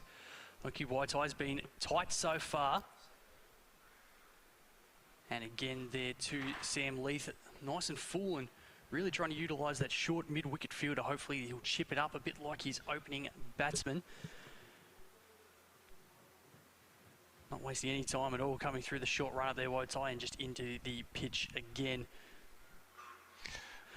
Mitch, while on our live streaming, one of the things that we've done this year, we've developed a number of partnerships around the world, and one of them is with the Pak Lions Cricket Academy over in Pakistan, and they've got a number of their junior cricketers, the young fast bowler that played in the test for Pakistan came out of the Pak Lions Cricket Academy. So we're developing a partnership with them, and really look forward to having them come out potentially next year to play in our World Juniors and hang around and stay and play through the championships. So that's fantastic.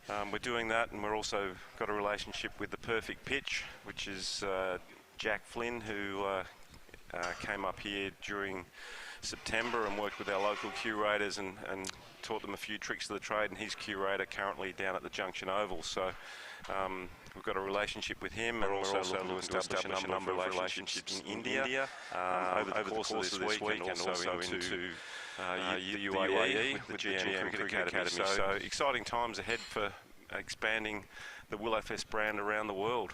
Absolutely, it is probably your first steps to world domination, I guess, Telf. I don't think so. As Leith comes down the pitch and just flicks that away for 2 through mid-wicket. I think one delivery left in the over coming up. No, that is the end of the 18th over. 2 for 95 are the Honey Badgers.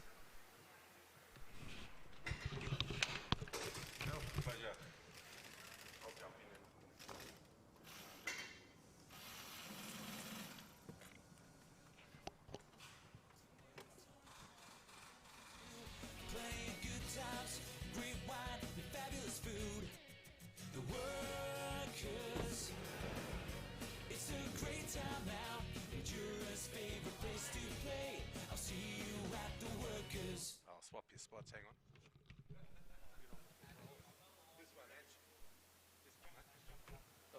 Sorry, just got it. That's mine. No one take it. There we go. You notice how good I am. There's a fine system here. So got Dylan Atchison with me here from the Honey Badgers. Just had a successful day at the crease with a nice 35 to open the innings as things are ticking along beautifully at 2 for 95 in the 21st over of the innings. Dylan, g'day, nice to have you with us. Yeah, good, thanks to be here. Now, how many times have you been up to Willowfest? This is actually my first. There you go. Who plunged you into it? Our captain, Sam. So he raised messages out about a month or two ago and said, come up to Willowfest, and he's come here a couple of years ago and said it was a good week. So it's been fantastic so far, so it's good. Now, you're from the Mount Clear Cricket Club in Ballarat? Yep.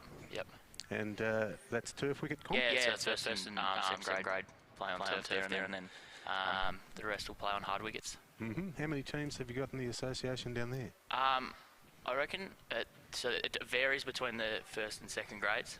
So the first have about, I think it's about 10 or 12, and then there's about 16 in the twos, and then the rest is about 14, and so on. Cricket pretty strong in Ballarat still? Yeah, it's sort of dying off a bit lately though. I'm pretty sure that's happening everywhere with, not many people wanting to stay out in the heat for 80 overs. So they made some one-day comps and they just play one-dayers every week. So. Speaking of staying out in the heat, she's going to be pretty warm here over the next 4 days. What's your plans for hydration? Plenty of water. Yeah. To start. No. Put a base down. Yeah.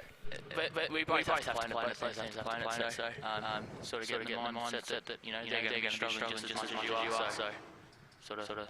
You took a fairly aggressive approach to your opening today. I think half a dozen boundaries or so in that 35. Is that how you like to play your cricket? To get after it? Yeah, especially in a one-dayer. I feel like when they've only got 2 out for the first 15, it's really time to cash in. Because then after the 15, they have 5 out for the rest. So your boundary shots are going to be taken away from you. So I like to play my shots. That's how I get myself in. Some people might like to leave it and block it, whatever. But I find if I'm playing a good cover drive or a good pull shot, then I'm in. You had a decent crack today, no doubt about that. And happy with a few coming out of the middle? Yeah, no, it's nice. They're always good when they come out of the middle. I'm in an all right form at the moment, so sort of trying to cash in on that this week. Got some thoughts on the deck. Did you get a lot of congratulations from talking yourself up there? It's not too bad. There's plenty of grass on it, that's for sure.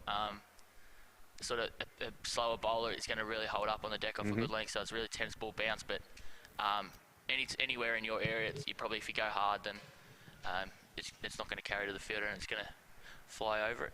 Sammy Leith certainly showing some intent in the last over or two. An educated glide through the slips cordon before, and a decent tonk down to long on there for a boundary as well at Deakin Avenue end. Now you're a Mount Clear boy. You've got fellas from Ocean Grove, you've got fellas from Horsham Saints. What's the connection between the crew? The whole connection is Sam.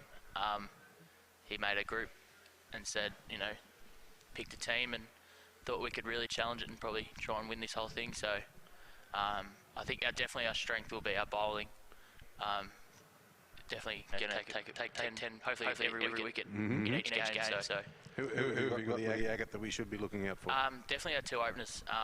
Brock is a lanky left arm quick who we had to come and had a net last night at about 6:30, and I didn't see the first one. It was that quick, so that's probably something to look forward to. And my brother Nathan, he's got a real slingy action and he gets down real low and gets a lot of bounce off it.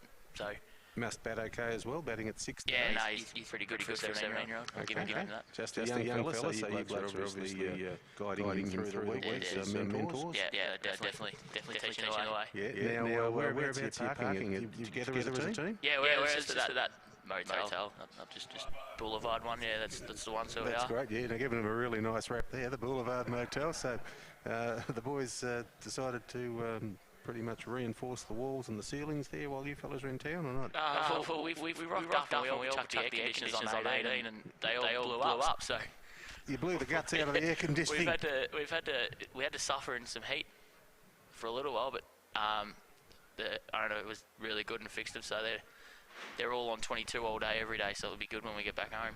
Be a bit of a cultural experience, I'd imagine, for the squadron here. What sort of things have you got planned as recreation over the few days? Probably not for the live feed to say, but I'm sure we'll check out a few watering holes. Very good. But I don't think we'd be going too silly with the heat. Don't want to be rocking up in 42 degree weather and hungover. It's not going to be pleasant. Well, it's pretty much the tradition, so you guys will be breaking that tradition if you manage to if keep you say that, we might have to keep it. Oh, gee whiz, Jackson Kent there almost hit it straight into the midst of the fielder at square leg, but she's cleared him, another boundary, and things are rolling along nicely. You guys look set to score something in the very high hundreds or maybe even the 200s at this rate. Yeah, hopefully.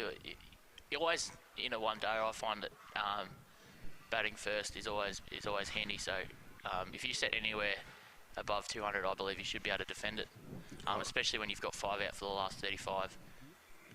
There's no way you should be getting beat if you set 200 plus.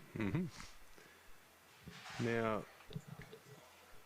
Just waiting for the great Brocky Hammerstone to return there with the live scorer, and we'll have a quick look at the update for you. You're listening to the Willowfest live stream where it's 2 for 119, the Honey Badgers at the moment, and rocking along beautifully with our current batsman being Sam Leith on 25 and Jackson Kemp on 14. And we've got Oki Wotai bowling the darts from the Deakin Avenue end there. He's had pretty respectable figures so far, the spinner, but they got after him a bit this over with a couple of boundaries.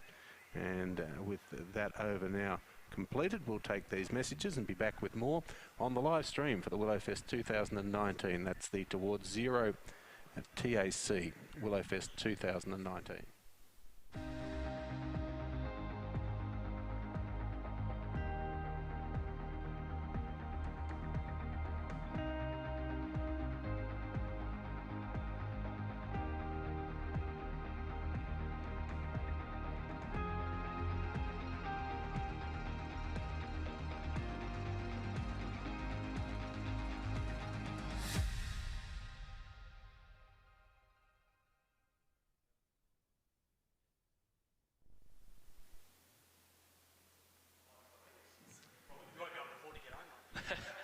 It's all to a good cause. So, Ula Henry looks as though he's putting in a decent spell down there at the school end, another reasonably handy seed. Of the batsmen, Dylan, in your top six, tell us a bit about Billy Ford. He looks like a sizable unit. This is actually the first time I've met him, so Emphasis on unit. Yeah, he did roll into the pool at about 9 o'clock last night after a very good car trip, I heard. So I haven't really seen him have a hit yet, so I'll be as intrigued as you are. Now, you and Lucas made a pretty decent combination. Lucas plays with Wendouree in your association. Are you guys direct rivals down there? Yeah, that's probably one of our biggest rivals. We've got probably Golden Point is our main one. We sort of have a real big rivalry there, and then Wendouree's next. But Lucas used to play at Mount Clare. We used to open the batting. We've played open the batting probably 50 or 60 times together. So we knew each other's game, and that's probably why you're calling him level-headed and me not, because we know one's going and the other one's not. Beautiful work. Now, you mentioned Brock Hammerstone is a bit of a tearaway pace man. I think he's shitting himself at the moment. In fact, you've talked him up so big, but we'll see how he goes after the break. Well, hopefully he can dig a few in and take a few quick wickets, because I don't want to be out in the field for too long. Yeah, no, not in the afternoon heat.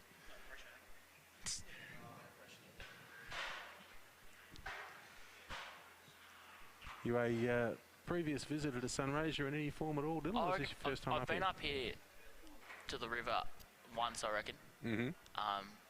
But apart from that, no, this is the first time up here, and it's been pretty good so far. Okay, another over is completed, so we'll take a break. Back with more in just a moment. When you think of water tanks, think Global. Global Roto-Molding, that is, with a wide range of great value water tanks for home, farm or industrial use. Whatever the need, Global Roto-Molding has a tank to suit. For your new tank, contact Global Roto-Molding now.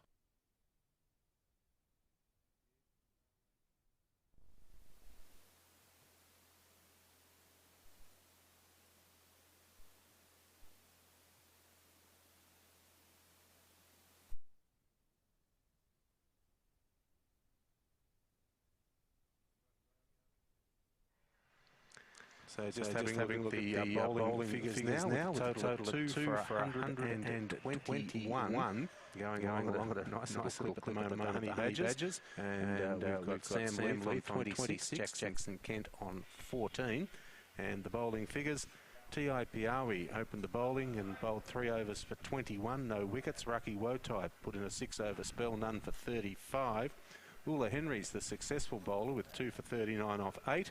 And Oki Wotai, none for 23 off 4, but a little bit of misfielding here, causing the bowler some frustration as the Honey Badgers continue to build, Mitch Rod. Yeah, they certainly do at the moment. Got taken by a bit of an off-spinner from the turf, and I don't know if you've noticed, Bill, but the fielder there, number 7, has actually got the double cap. He's got the peak cap forwards and backwards as the old helicopter. Indeed. Very much the Sherlock Holmes deer stalker look, I think, there, and certainly I reckon any deer would be a bit frightened if he was in the vicinity. Not just the deer, I don't think. No, the way he ran around under that high ball early in the day at cover and managed to, I don't think he got a finger on it. He looks like a quality operator. Yes. Dill Atchison, you just had him in here before. He's worked up a nice lather of sweat. I'm a little bit sticky around the headphones here on the outside. I think he was nervous, but very, very confident young man.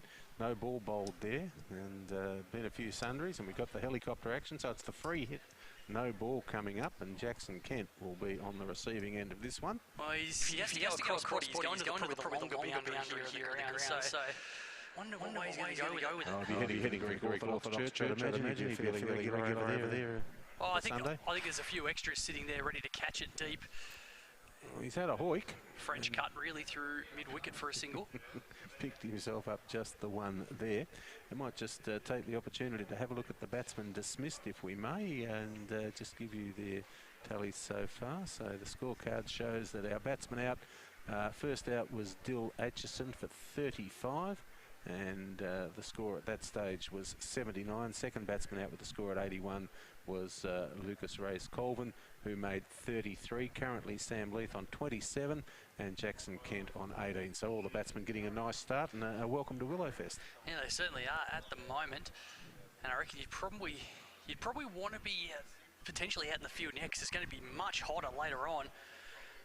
They've put in some good deliveries though at different times. The Pointers, I reckon a couple of bat snappers in there at different times. They've had to jam down on a few defensive shots, as we just saw there from Sam Leith. Probably just the consistency, I think, has been a little awry. They bowled some pretty tidy agates, but each over there's been one or two at least that have given the batsman a chance to free the arms a bit due to width or length, and they've taken full toll. They're batting with real intent, I reckon, the Badgers, and I imagine they'd be pretty delighted with their situation as they push well into the 120s here with just over 20 overs gone. Now we are 40 or 50 today, Mitch. How many overs are we playing, do you know? No, Steamroller, it's a simple repair.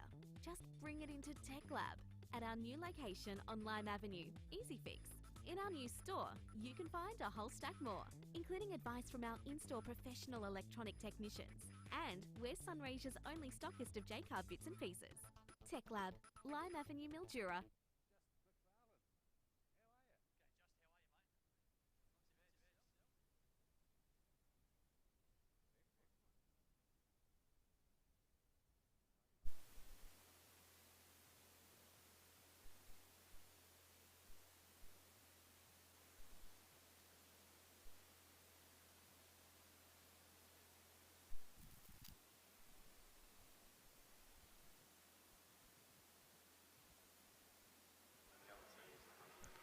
And a boundary there to welcome the new over. So certainly plenty of intent being shown by Sam Leith, who is not a big package, but he certainly hits the ball with a certain amount of authority. It just looks like a cricketer, doesn't it? You've got some guys out there who just look like they know what they're doing, and doesn't always mean they know what they're doing, but he certainly seems like it. That was a nice on-drive, not an easy shot to play. I think he and Billy Ford would have a pretty good foot race as well, because he's certainly nifty over the turf, the young fellow, as he works that one down nice the gully. Fielding. Yeah, good diving save, cuts it to a single. But he's certainly swift between the wickets, Sam Leith, there's no doubt about that. The boy from the Jung Tigers down Horsham Way. Had a night out in Jung, Mitch? Oh, I've ended up in a few jungs, but I'm not sure whether I've been out there. It's a little bit shorter, flashed outside off there from Jackson Kent, but no run. And so Ula Henry's bowled a few in a row now, so this will be his 9th. I reckon he's into his 9th over now from the school end, and that's the best spell of the day in terms of longevity. 6 from Raki Wotai earlier on, just the 3 from T.I. Piawi. That's good fielding. A little bit of athleticism there. You did mention, Mitch, that while the boys are built for comfort rather than speed, they can move pretty quickly. That was explosive stuff. The landed a little bit awkward. It was almost a bit like Tatiana Grigorieva's gone wrong at some stage, but he's picked himself up. Building that pressure a little bit more, but that's a nice good stroke. looking shot, isn't it? Jackson Kent has absolutely nailed that down the ground. No need to run there, boys. That is 4 all the way. Great timing there from Jackson Kent. Straight down and hit the Tech Lab sign, one of our major sponsors. But plenty of good sponsors involved, of course. The Working Man's Club, a sponsor of local cricket as well. They're the major sponsor of the local competition. Number One Solar, Mallee Timber and Hardware, Crowies Paints, Triple M. Got plenty of them on board, as well as, of course, our regular Willow Fest supporters in Tankard Dental and the Wentworth Shire Council and Mildura Regional Development Corporation, Mildura Rural City Council and Kookaburra. Great to have so many supporting our Willow Fest Carnival, as we'll take this opportunity to acknowledge a couple of them. When you think of water tanks, think Global. Global roto-moulding, that is, with a wide range of great value water tanks for home, farm or industrial use. Whatever the need, Global Roto-Moulding has a tank to suit. For your new tank, contact Global Roto-Moulding now. And so it looks like the big man, T.I. Piawi, is going to have a crack. He opened the bowling at the school end, having a go now from the Deakin Avenue end. Just had a little bit of trouble with consistency in his lengths in particular. He was either very full or very short, and both Dylan Atchison and later Lucas Colvin took advantage of some of that opportunity to get the cross-bat shots working and hit some big boundaries off T.I. Piawi. Let's see if he can tighten up in his second spell here, bowling to Jackson Kent, the Ocean Grove batsman for the Honey Badgers. Just waiting on some confirmation from the scorers, and Piawi now to come in and start his fourth over. She's got a bit of pace through that. That's a lovely shot. That is magnificently hit.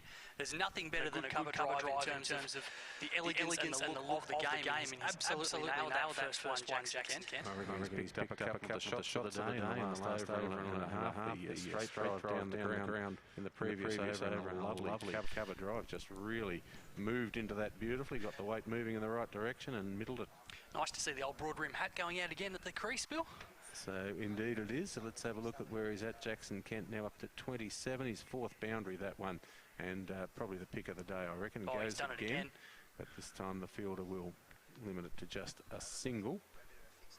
So 2 for 141 at the moment, and rocking along beautifully. It is a 50-over game, Mitch. We've established that, despite the fact that she's going to be mighty hot. But Anthony Telfer suggesting that as the week continues, there may be some shortening of the games if required, just to make sure that the player's not under too much heat distress. Oh, that's a wild old throw.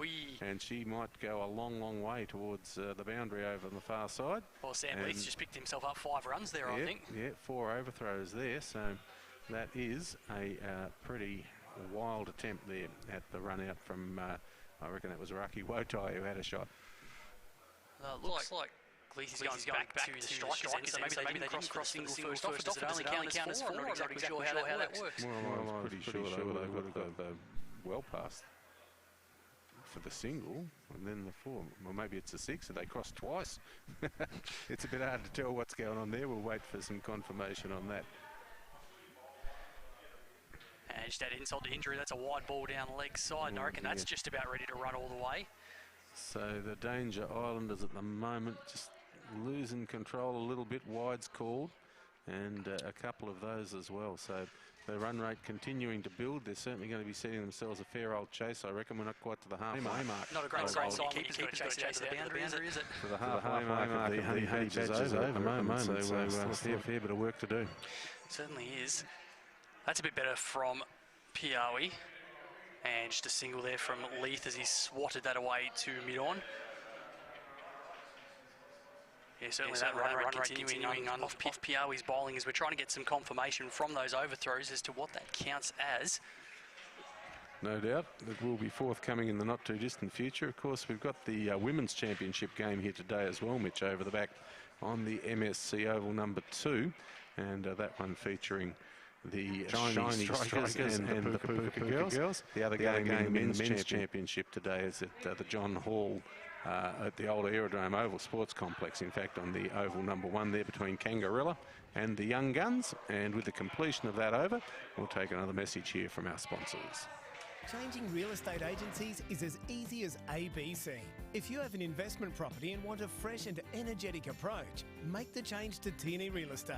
We can do this within 24 hours. It only takes one phone call and we do the rest. Plus, you'll abolish statement fees, email fees and end of financial year fees. We want more properties to manage, so remember, changing to Tierney Real Estate is as easy as 1, 2, 3.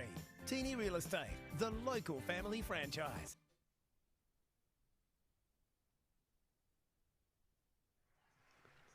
So joined now in commentary by Justin McFarlane. Justin, good morning. How are you? Yeah, morning, Billy. Beautiful Sunraysia day for a game of cricket, and been a bit of a cracking few shots there. I saw a beautiful cover drive before.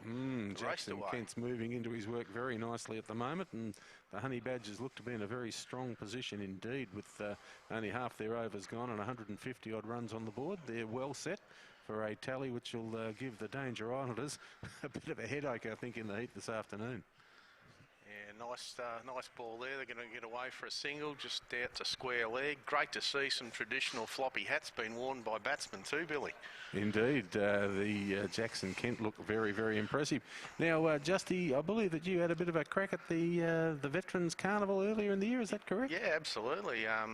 The call went out, Billy, and I think there was at least 2 teams worth. I think there was a couple of guys that probably should have put their hand up but didn't. But fantastic concept, and really look forward to playing that again next year. And there's also, I think, the over 50 special as part of the carnival this year between Sunraysia Green and Sunraysia Gold. You put your hand up for that one? Yeah, absolutely. I'm not sure if it'll be close to the same teams that went around in September, but no, well, a few of us are going to have a go, but I'm just not sure how much of a grudge match it'll actually be. And who are some of the boys that participated back in September? Well, we had Melville Lyons. He was captaining the gold side. Indeed, so, one of our SCA board members. Yeah, we're playing under his tutelage, so we'll just wait for that ball to be bowled.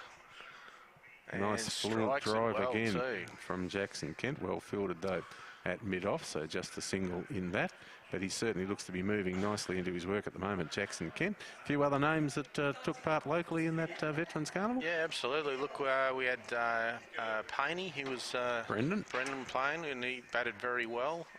We also had, other than myself, we had a few bowlers that I sort of met for the first time, sort of hadn't played for a few years, Billy. So we had Dave Lady, who bowls a pretty mean ball, and also Johnny Mahalovic, and he certainly bowled very well on one day. I think a couple of Nichols pointers. Yeah, I think it was sort of based loosely on Shire and City, the 2 teams. So qualified for the Shire. There's a few Merbean South boys. Andrew Lang and straight drive from Mark Sam White. Leith for a couple there. Yes, Whitey would be well and truly in it, I would think. But gee, Sam Leith looks to be in very comfortable nick at the moment. Just sent back there as they thought about a single, and then negotiated to let it go. So a dot ball there to end the over, and we'll take this opportunity for another message from our sponsors. When you think of water tanks, think Global. Global Roto-Molding, that is, with a wide range of great value water tanks for home, farm or industrial use. Whatever the need, Global Roto-Molding has a tank to suit. For your new tank, contact Global Roto-Molding now.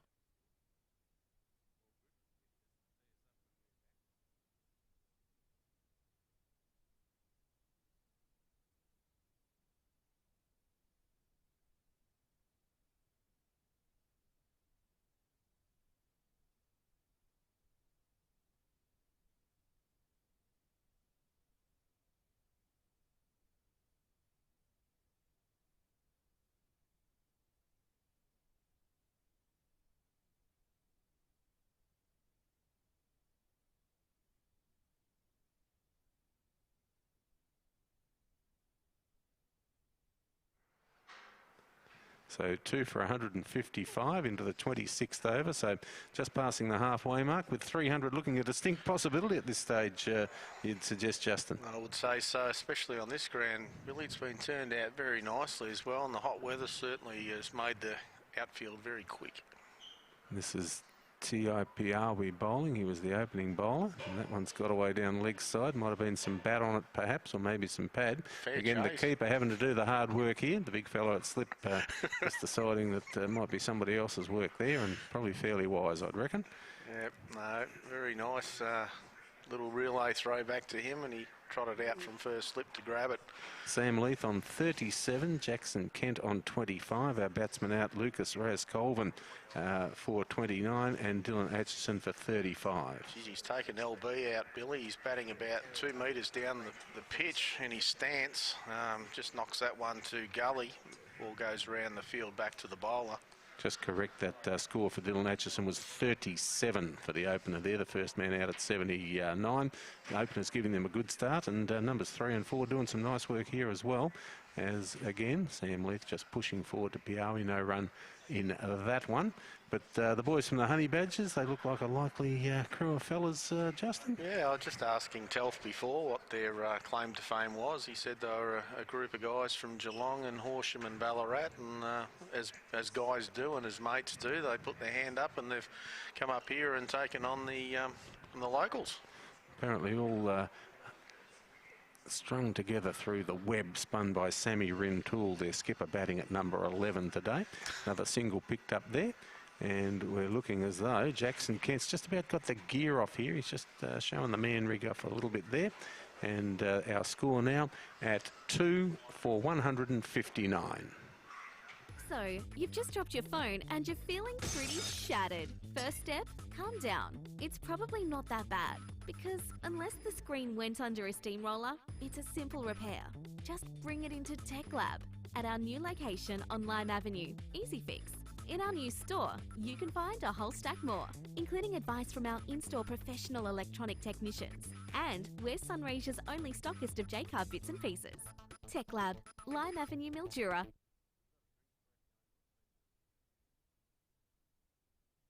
Titles have arrived and you can start building that dream home or investment property in this premier estate, Kingridge Estate, Dawn Avenue, Golgol. Outstanding value, superb wide roads, excellent elevations and soil make this subdivision nothing short of sensational. Contact Team Tierney today. Changing real estate agencies is as easy as ABC. If you have an investment property and want a fresh and energetic approach, make the change to Tierney Real Estate. We can do this within 24 hours. It only takes one phone call and we do the rest. Plus, you'll abolish statement fees, email fees and end of financial year fees. We want more properties to manage, so remember, changing to Tierney Real Estate is as easy as 1, 2, 3. Tierney Real Estate, the local family franchise.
So drinks break here in the first innings of the MRCC Men's Championship at the TAC towards Zero Willowfest Championships for 2019. We are at the Mildura Senior College. Fabulous food, the workers. It's a great time out. Mildura's favorite place to play. I'll see you at the workers.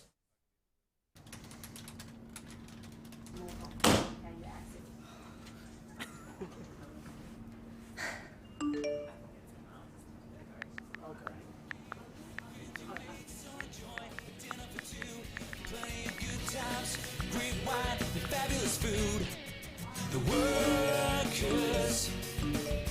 It's a great time now. Mildura's favorite place to play. I'll see you at the workers. The John Deere range of specialty tractors. Not just any tractor will work in vineyards or rows. The 5100 GF is the perfect all-rounder for low citrus rows, vineyards and orchards. The flexible transmission options enable you to match perfectly the intended application. and provides you with all the versatility you will ever need. It has the power to do the job from 75 to 100 horsepower with torque rise up to 40%. John Deere, available at Hoysler's.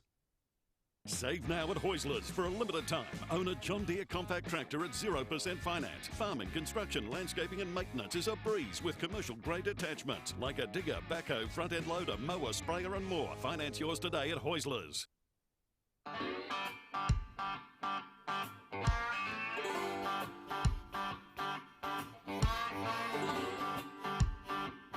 So, you've just dropped your phone and you're feeling pretty shattered. First step, calm down.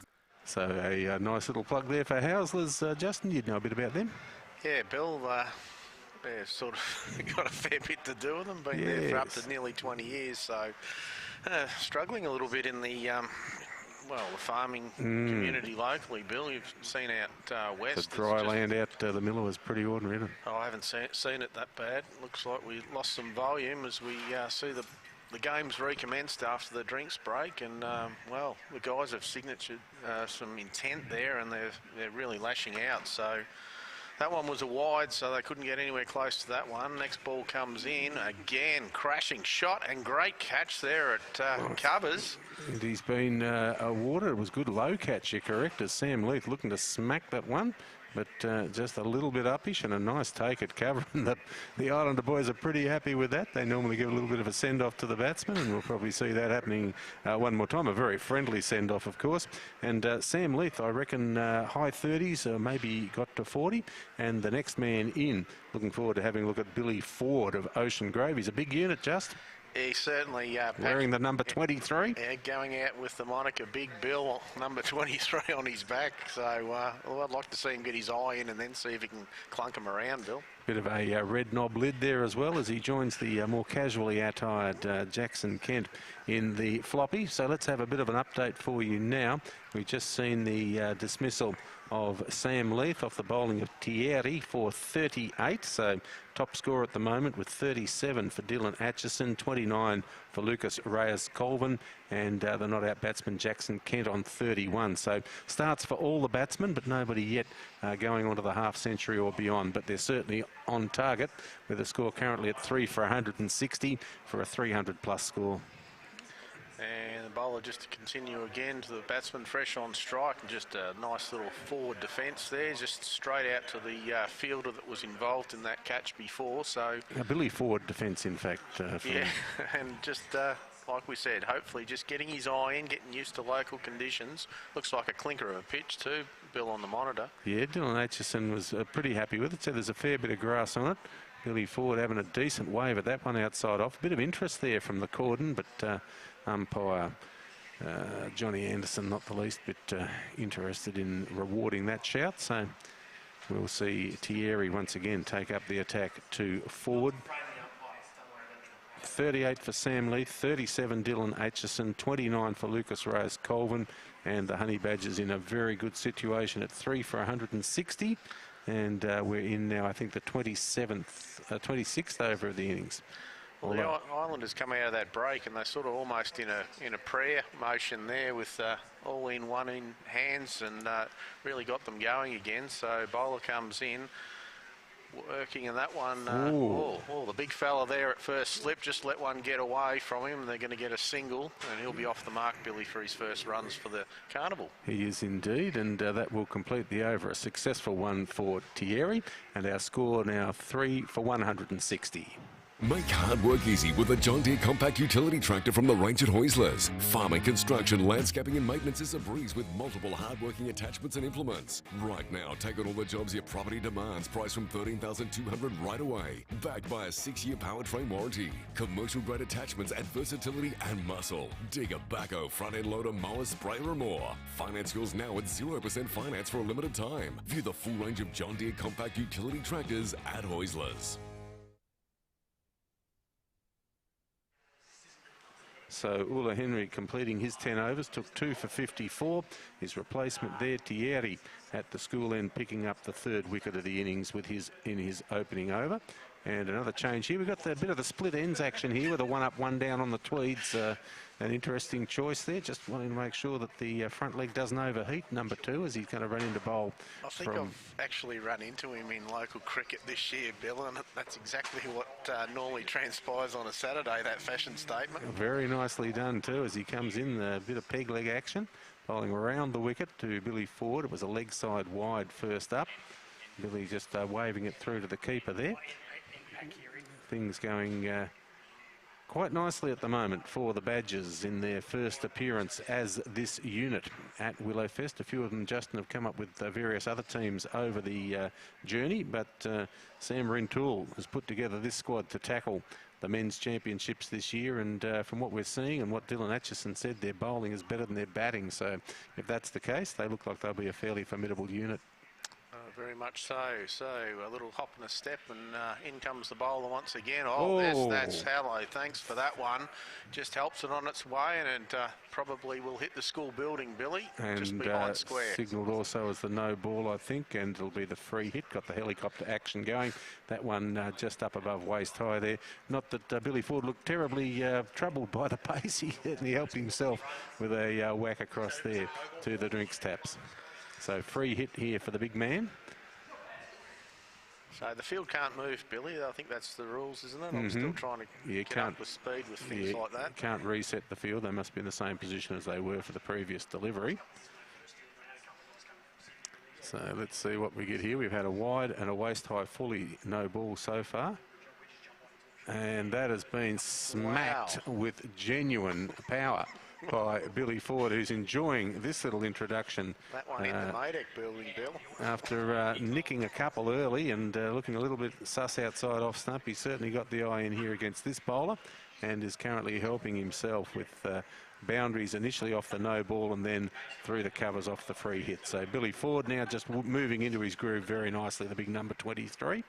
Now, I've got a hypothetical for you, Bill. Just asked that question before about whether the field could move. Had a situation in the Veterans where left-handed, right-hander combination. Melville Lyons was the benefit of having the free hit, but he's a left-hander and I'm a right-hander. So what do you think should have happened there? I think I would have given it to Melville. Regardless, I wouldn't worry about the rules. I think I'd just recognise my limitations, so you can take this one. Now, Billy Ford just flicking that one down to fine leg where it's cleanly fielded. So another single to the big man. And things ticking along beautifully at 3 for 167 at the moment. And we are in the 26th over, the final ball thereof. I'm not sure who our bowler is at the moment. It's, let me have a quick look. It's Pakiri. And a fairly rugged opening for Pakiri. Looks like he's got another one to come because there was, of course, the wide, the no ball.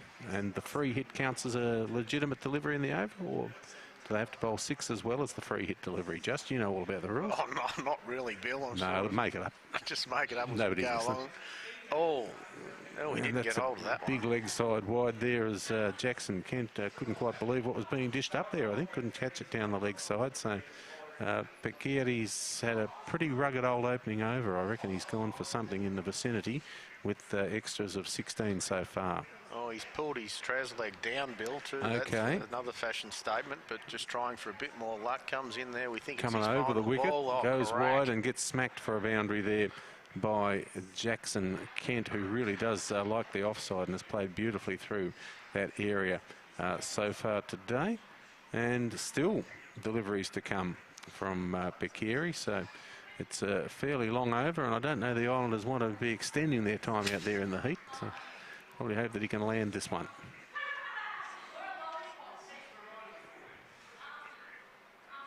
This is the 2019 Willowfest Men's Championships. Looks like another wide down the leg side here. Now, you're the skipper out there at the moment, Justin. What's your advice to your bowler at this stage? Just get it done, I think. Just try to aim at the 3 pegs down there, and yeah, we're probably not going to give him another one, I think, Bill, after Would you suggest he might pull up the other trouser leg, perhaps? That was the problem. Well, he's really struggling with his line at the moment. He's changing his run up a couple of times, but Well, the guys are just going to have to be careful not to actually get out off a sucker ball, but at the moment they're flaying him around when he does put one somewhere in their vicinity. And it's over. And I'd say he's glad it's over as well. The score at the moment, 3 for 178 with 27 overs completed.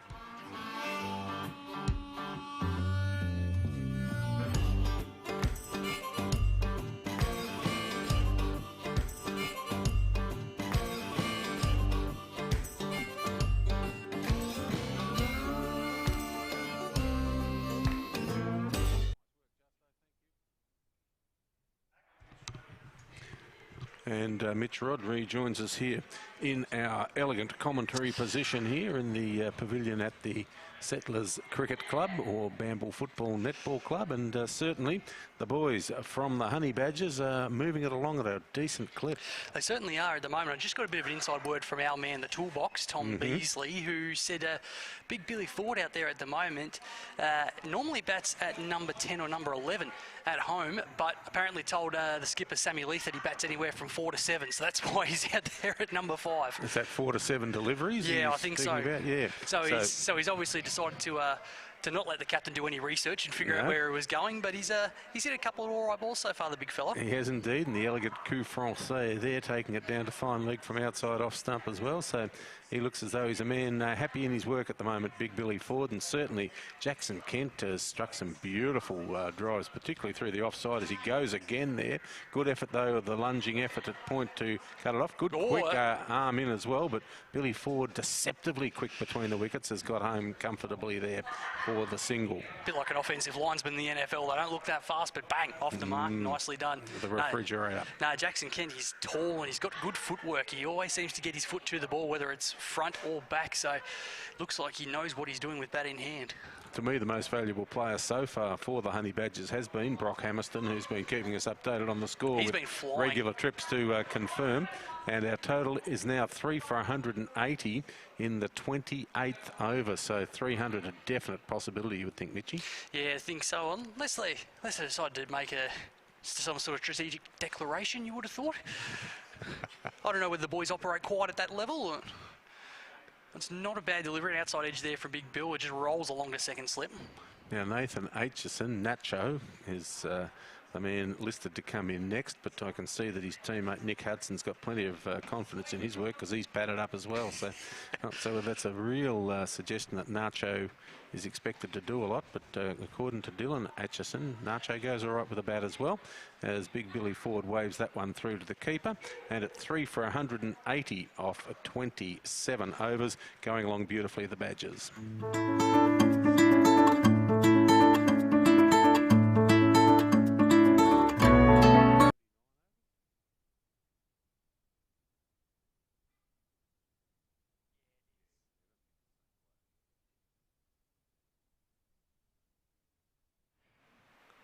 And so quite a short spell there from Pakiri, but one that has had some impact on the game, Mitch. Well, you said it was a short spell, but it was probably the equivalent of about 3 overs. I think he just bowled in the one. So just trying to see who's coming on now. I'm wondering if it's one of the Kirarua boys who's got the ball. Yeah, possibly it is. I'm not sure. Is it Marlowe, perhaps?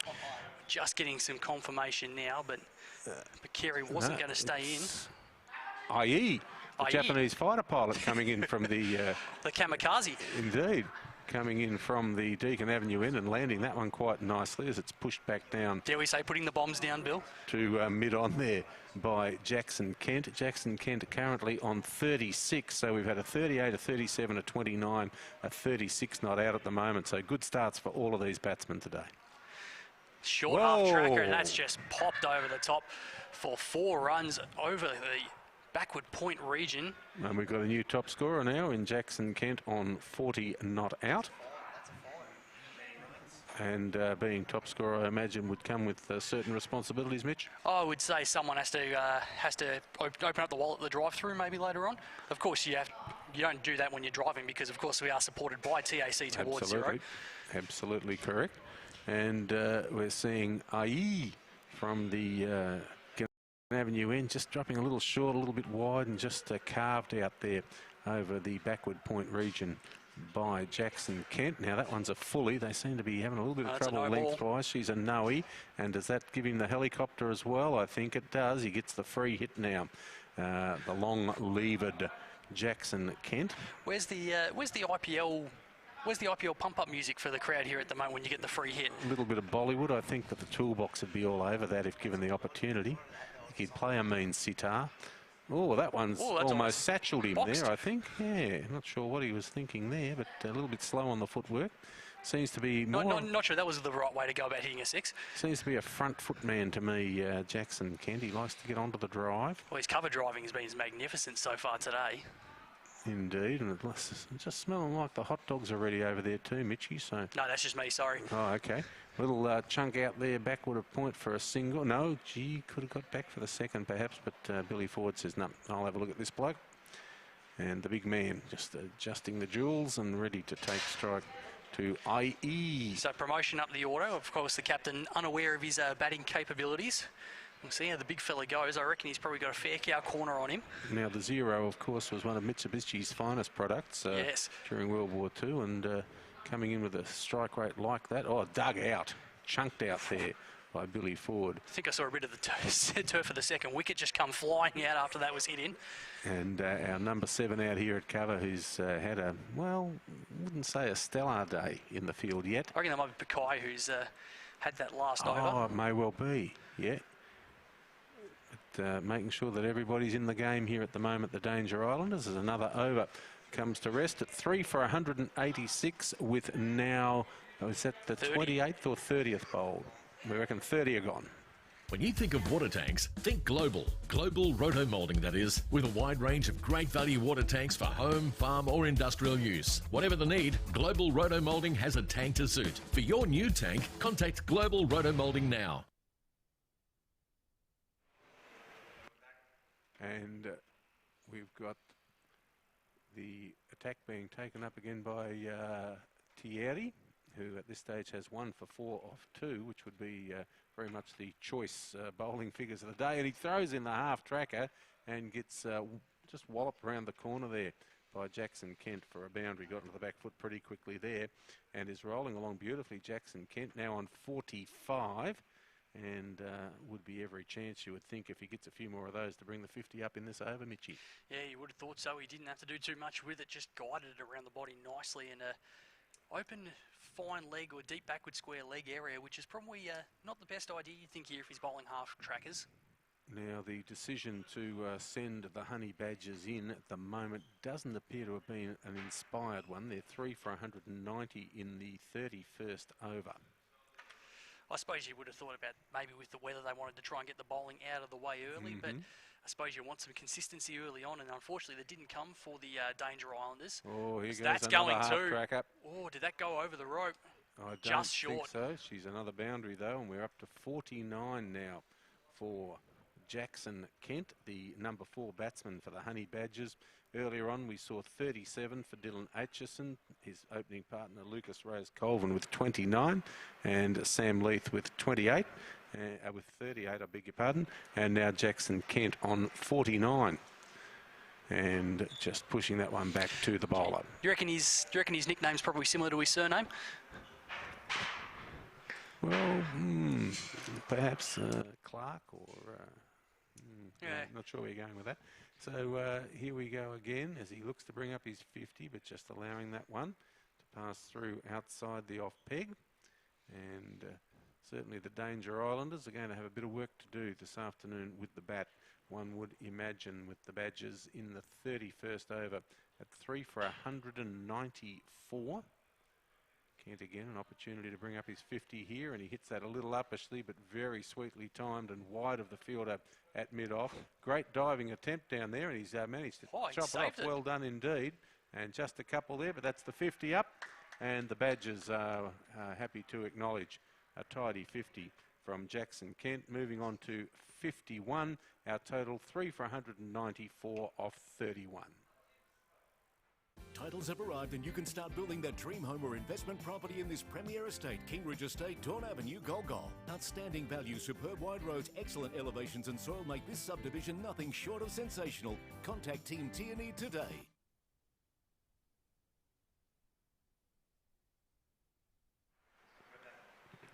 And we have got the IE again, is it, from the... Yeah. Just marking his run up there.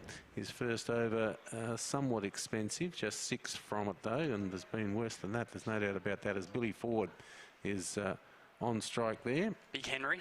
And has a fair old wave at that one as well. And through she goes to the keeper. So a dot ball. They'd love a few of them, I reckon. If they could put together half a dozen of them and bowl a maiden over or two, they'd be thrilled. But I don't think that's a likely outcome at the moment. I reckon they'd be very happy to keep them under 250 at this rate. It'd be a good effort from there. I'd say good luck with that, particularly if Jackson Kent gets back on strike, because he looks like he's ready to rock on 51 at the moment. So a buy run there. It's just stayed a little bit low. Big Billy Ford couldn't quite get down to it. I just noticed that the name is in fact Ford Engelsman, so he's a hyphenated surname, Big Billy. I think we'll stick with the GT. I think we'll go with the Ford. The Model A, IE comes in and manages to just extend the Jackson Kent's reach there. But both the batters in these couple of shots, Bill, look like they've been waiting back, and it hasn't quite lifted up off the pitch. So starting to get a little low. Or maybe it's just to do with IE's action, a little bit slingy. There's the rockets in again. And that's glided nicely down through the cordon. And, well, I wonder if there's 3 in this. I'm not sure whether Billy Ford's the least bit interested in returning. No, he says a couple will do us.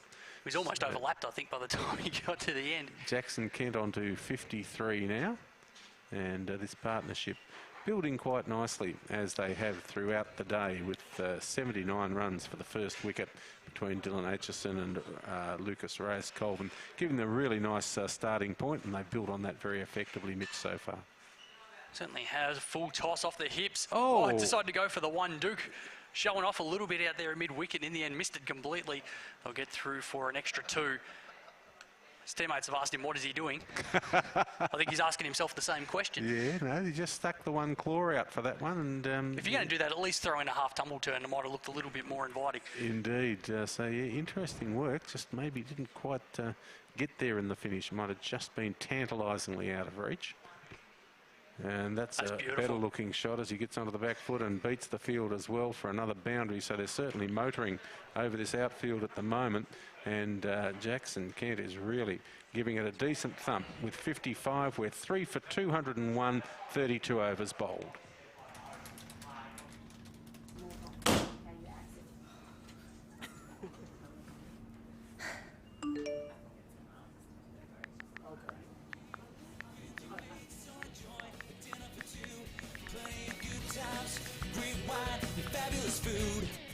The workers, it's a great time now. Endura's favorite place to play. I'll see you at the workers.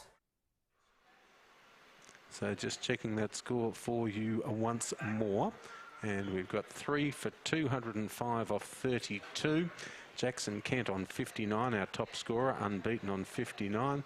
And Billy Ford, who is on strike, has 11 from 16 deliveries. Kent going at a little over a run a ball, 59 from 51. So a very useful innings thus far from the number 4 for the Honey Badgers, a composite team of boys from the Horsham area, the Ballarat and Bellarine Peninsula areas, with 4 boys from Ocean Grove in the lineup, a couple from the Horsham area, the Rapunyup Minyup combination, the Horsham Saints, the Young Tigers, and also a couple there from Ballarat, Mount Clear and Wendouree. So that's nicely nurdled there by Billy Ford out to the deepish fielder at mid-wicket, coming in off cow corner, and just a single there for Ford. Lua Rupenna is the new bowler. Rupenna. Any relation? I wanted a Lee Penner. Which I hope not for his sake. No, indeed. It wouldn't be a good thing, I think, to share genes in that pool. But Rupenna. Sharing genes with him is not nice in any capability. Beautifully flighted. The hand grenade. Yes. Yeah, we're seeing a little bit of subtlety now in the work from the bowler from the school end. And whether or not it will prove to be successful, Jackson Kent I reckon we'll be keen to get it. And there she see ya. goes. She's a Tommy. I guess it's going to bounce off the Willowfest marquee. Not quite. A big Tom mix. That's our first 6 of the day, if I'm not mistaken. And Jackson Kent rockets along to 65. He could well be in the hunt for 3 figures here, you would think, with plenty of overs left. We're only in the 33rd at the moment, so plenty of chances yet to come. Yeah, absolutely. He probably didn't need to in the end, but took a couple of skips down the pitch to make sure it was right at hip length, and absolutely smoked it over the square leg. The up and under the bowler's missed the return, so he'll have to toddle off and get it. So things just a little bit shabby out there at the moment for the Islanders. Need a little inspiration. What do you reckon the pep talk would be from the skipper out there at the moment, Bill? One thing, they'll be unfailingly positive. They're here to have fun, and they do. So saw him coming that time, just dropped it a little bit shorter, so good bowling, resulting in a dot ball there for Rupena. The ground ball gets haven't necessarily been their strength in the field so far, have they? Been a few sneak under, that's absolutely the case. And again, a bit of length, and he's got him, I reckon, on the stumping. Done. So lured him down the track, and Jackson Kent has been stumped. Beautifully done there by the keeper. Off the bowling of Rupena, who threw a couple up, got hit for the Tommy, and then responded brilliantly to claim the wicket there of Jackson Kent for 65. Lovely innings from the lean number 4. Billy Ford currently on 12 not out, I reckon, and he's going to be joined. And there's a little send-off. The boys just getting a little bit of rhythm and blues going out there on the wicket as Nathan Atchison comes in. Nacho Libre. Nacho man.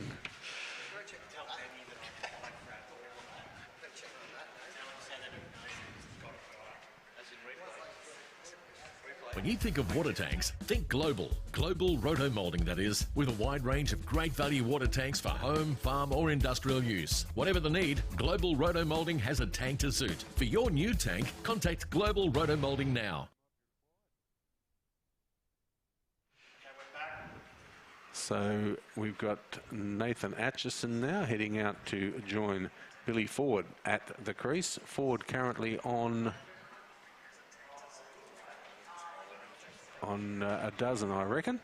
And the batsmen out so far have been Dylan Atchison for 37, Lucas Reyes-Colvin for 29, Sam Leaf for 38, and Jackson Kent for 65. So good runs from all the top 4 there, Mitchie. Looks like Oki Wotai is back on. Mm-hmm. That's the Deakin Avenue end, Bowling or slightly more Deakin Avenue end. The reverse Clary Grimmett here. He's got the cap on backwards, which is just a touch of the gangster action here from Oki. Well, remember old Dan Marsh used to do it in the speed dealers, and now he's just taken it one step further. Let's have a little look here as Billy Ford surveys the field. He might be ready to go, I think, Billy. I reckon he's aiming for the Mazda BT50 there at square leg boundary. Let's see what happens here as it's thrown on a good length. Respect. Absolutely, just comes into that forward defensive position. And we are at the Mildura Senior College in this, the first day of action in the 2019 Willowfest Championships. Now, Billy Ford has helped that one round the corner and got enough of it, I reckon, to get the journey. He has. Has he or has he not? No. In fact, it's finished just inside. They come back for a 3. That's a pretty fair effort from the big man there. But you do run a little quicker when they're your runs too, I reckon, Mitchie. That is true. Nathan Atchison, the new man in, was able to push for a couple more. I don't know whether his brother at the top of the order was running quite as hard between the wickets. Ford, we can only say that because he's right next door to us now. Ford on 15, 4 for 215 over number 34 in progress, 34 of 50. So that 300 target still very much live, I would reckon, for the Badgers. And we've got a lefty, as is his brother. So right-left combination back at the crease now. And it's Oki Wotai from the Deakin Avenue end. Pretty decent little seed. And Nathan Atchison just having a look at the first one. Getting rid of Jackson Kent is certainly a very important wicket, you'd feel, at this stage, Bill, and might just stifle that run rate a little bit more for the moment. Yep, always good to get a new batsman in and just to be able to do a little bit of tight work early. And this has been a couple of good deliveries too from Oki Wotai to Nathan Atchison, who may be feeling a little pressure to be looking for some runs, but Good tight bowling. He's got some runs here. He's hit that with plenty. That's It's going to coming come and hit the window here of the club rooms. Beautifully struck. Off the mark with a 6 there. Nathan Atchison just liked the look of that one. Didn't look that bad a seed, but he just up and under to over cow corner. Yeah, just got back into his crease and gave himself the extra half a second and saw it nicely straight off the meat over mid-wicket for a maximum. Great start. I'll tell you what, I reckon Jackson Kent's pretty proud of his guts. He's getting it out at every opportunity here today so far. And they'll sneak through for a single here. Our total moving along now into the 220s, 4 for 221. That's into the over. And the over is done. So 4 for 221, the Honey Badgers, with Ford on 16 and Nathan Atchison 7.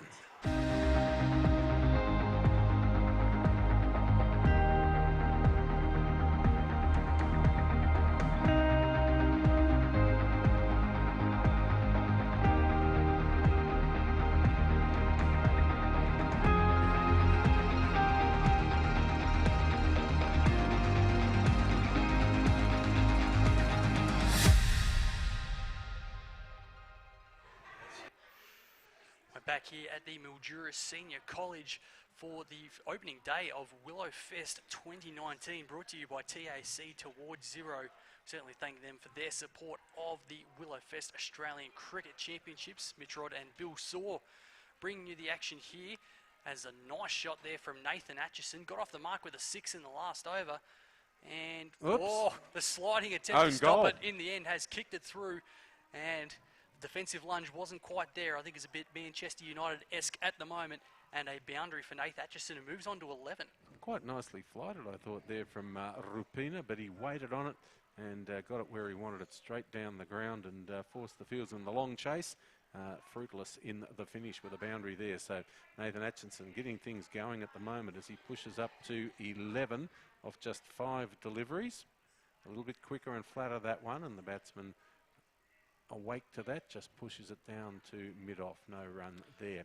Got the number 1 Solar Express Fast Bowler competition will be part of our action again on Sunday, the 3rd day of the carnival here. Oh, that's well clubbed as well. Fieldsman out in the deep should be able to cut that one off. Oh, gee whiz, only just. Billy Ford not the least bit interested in the second, thanks very much.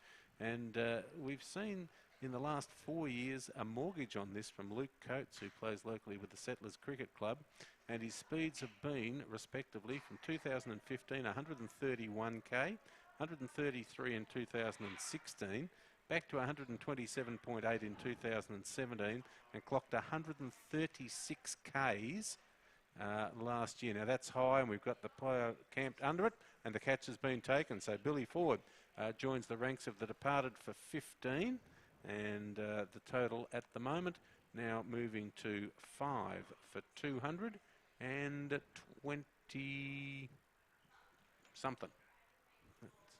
We'll have a look directly. Oki Waitai, I think that was who took the catch. Off the bowling of Rupina. He was under it for a while, wasn't he? He could have just about read a whole novel, I think. He becomes the second multiple wicket taker of the day, Rupina, after Ula Henry claimed 2 for 54. Geez, don't you love these? Don't you love these send-offs on the pitch? You've got to be happy with that. 5 for 227 is our current score, and we've got the new batsman in Nick Hudson.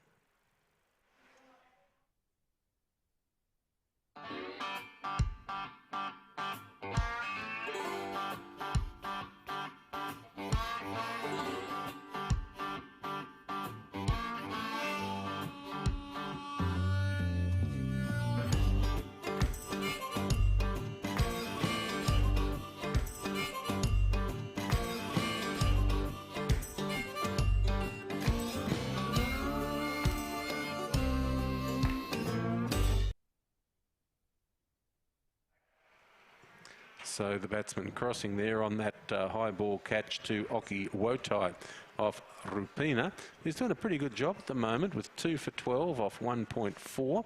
So keeping the run rate at 6 and over is no mean feat at the moment, with Nathan Atchison looking as though he's ready to go.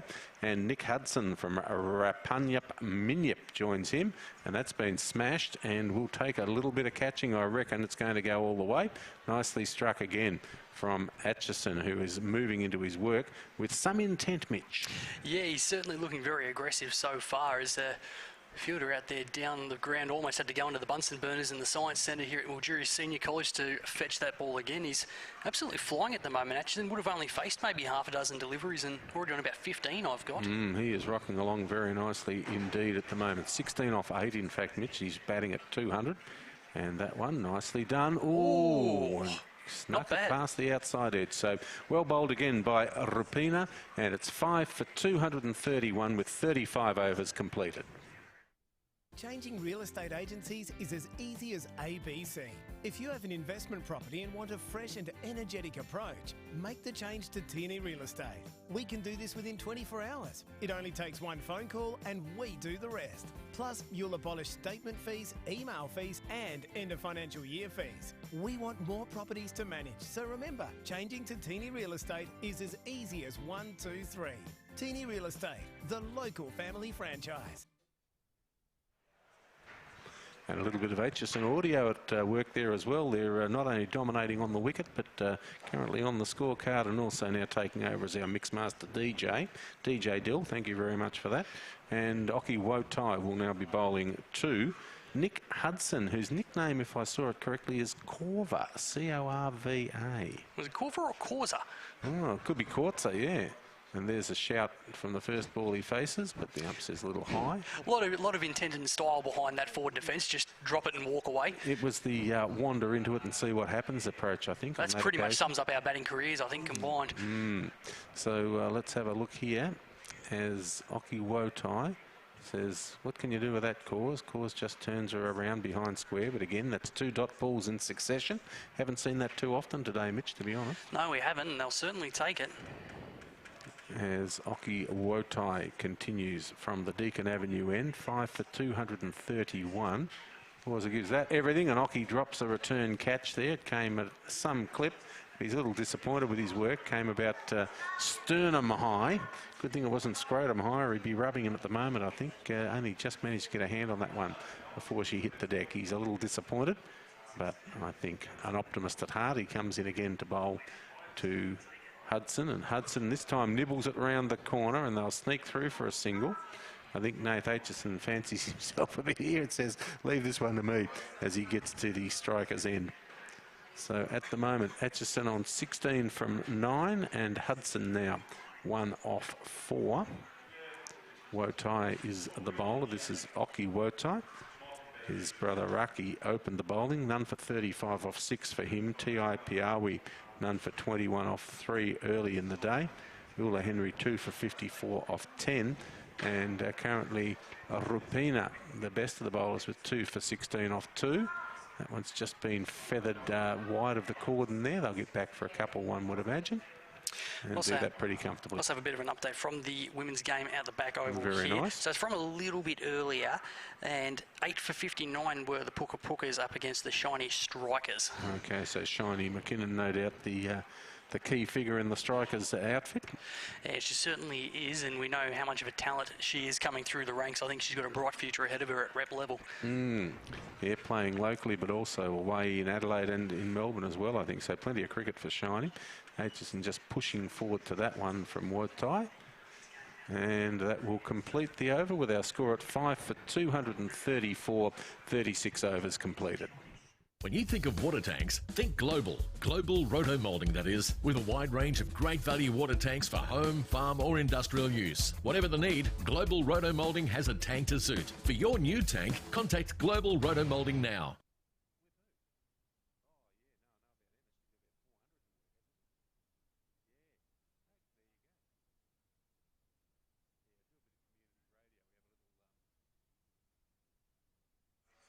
So it looks as though Rupina will continue from the school end, and why not? A little expensive, going at 8 and over, but that's pretty much the going rate at the moment. They take a couple of wickets for sure. and the wickets are handy indeed. So it's Hudson on strike, wearing the towards 0-0 on the back. And just gives that a little bit of a loop, and interestingly placed. And you'll get a single for that.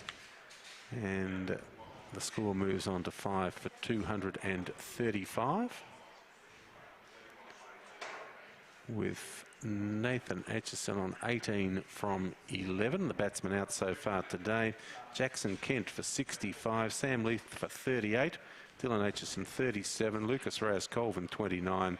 And Billy Ford for 15. So some handy innings put together by the top four. Certainly giving the Honey Badgers still, I think, every opportunity to get to 300. But Nathan Atchison may be the man to help carry them there. He looks to be batting with a fair bit of aggression and a good range of strokes. Popped up again, and that's 2 full. He's hit it nice, so I think it's going to get... No, well done on the boundary, actually. And the spin move. Not bad at all. It's not a bad throw in, off balance. No, very good work out wide. We couldn't say that the Islanders' fielding has been absolutely faultless so far, but that was a nice piece of work out in the deep at square, and brings Hudson back on strike now to Rupina. Oh, goodness me, you'd have a couple of catches in, wouldn't you, to Hudson, who doesn't look entirely comfortable at the moment. What's the headwear being featured here? Is it the... It's not quite a Terry Towling, but it's along similar lines, I think. A little bit of Arthur Dunga work, I think, A bit of Rex Hunt fishing cap, I think. Okay, so it's Rupina again. Plenty of flight on that one. Oh. Massive hoik. It was off the bonce. It's called a Charlie Pride on the leg side, though, so there's a... the keeper there, yeah, pretty much taking that one off the chin, I think. But Rupina just looking to tempt Hudson there, and Hudson was tempted, but any man would be. Absolutely. Rupina, and again, wasn't a bad delivery off the pads, and I think that's going to end the over. Well, I never like to contradict you, Mitch, but I reckon there's one to come. And Johnny Anderson in complete control down there. Can count up to 6. That's an essential. Well, clearly I can't, so I don't think I'd make an umpire. Well, you have other charms, I'd suggest, as Rupina finishes off the over here with a straightish one. And a tidy over, 5 for 237. We still got one to come. Not going to contradict you, Bill. Talking about counting to 6, yeah. Thanks very much for that one. I was working on the bloke next to me. He just held up one finger before, but I think it was this one. Yeah, probably. Okay, let's try again as Rupina bowls with a little bit of... Oh, they'll shout for that, I'm sure, but not rewarded. So we are 5 for 237 off 37. The Honey Badgers on day one of the Willowfest Carnival. It's probably not that bad, because unless the screen went under a steamroller, it's a simple repair. Just bring it into Tech Lab at our new location on Lime Avenue, Easy Fix. In our new store, you can find a whole stack more, including advice from our in-store professional electronic technicians. And we're Sunraysia's only stockist of J-Card bits and pieces. Tech Lab, Lime Avenue, Mildura.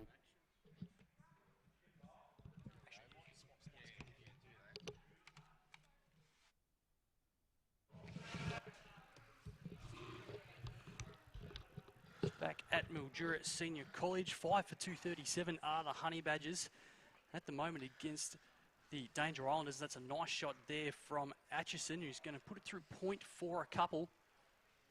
Nicely run, so another 2-2 the total off the bowling of Oki wide tie. And Nathan Atchison now moves on to 21 from 13, strike rate of 161. Good start from him as Justin McFarlane rejoins me, Mitch Rod, here at the commentary desk. And Justin's slowed down a little bit since last time you were in, but they still look fairly well in control, don't they, the Honey Badgers? They certainly do, and I don't think it's going to get any cooler today, so the Danger Islanders are going to have their work running up and down that pitch trying to chase down this score. Just checked on the number 2 ground, the women have finished, a couple of local teams playing out there, and there's some big shots played there too. Yeah, well, certainly that's something that the Islanders in the local competition are well known for. I remember when Nichols Point was still playing in the Redcliffs Cricket Association when I was having a bit of a hit out there, and Matt Kirarua, who's one of their most well-known players, scored 50 off 12 balls against us. Basically, the ball did not stay on the ground. That's a nice shot around the corner from Atchison, who'll pick up another single to his total. And I don't think there's going to be too much running between the wickets from them anyway, I think that's boundary or bust more than likely. Yeah, and they generally go out there pretty quickly and try one or the other. And I think Bill was saying before that the Honey Badgers have got a fairly decent bowling stocks in their arsenal as well. So just played a nice little shot through covers, got through the infield, and another single to the batsman. Yeah, Nick Hudson now moving on to 3. I reckon if they do get a hold of some of these shots, though, I reckon those Camrys going past on Deakin Avenue might be in a little bit of trouble. Going to be a couple of balls going through the passenger side window. Atchison just waits back in his crease. It's a quick run. In the end, it worked okay. Oku side there at point. Wasn't able to stop it, and another single to the total. And looks like the end of the over. And that's 38, I think, has been completed. 5-4-2-42.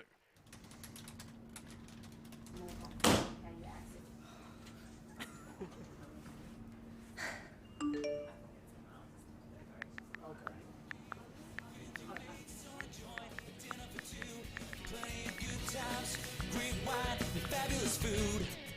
The Workers. It's a great time now. Mildura's favorite place to play. I'll see you at the Workers. Certainly a massive thanks to the Mildura Working Men's Club for being supporting partners of the Willerfest Australian Cricket Championships. Day 1 of the 4-day event here at Mildura Senior College. Honey Badgers moving along to 5-for-243 as we enter the 39th over. Closing in on the final 10 as Rupina, who's got 2 wickets to his name. Interesting sort of a flick off his pads there coming from Hudson.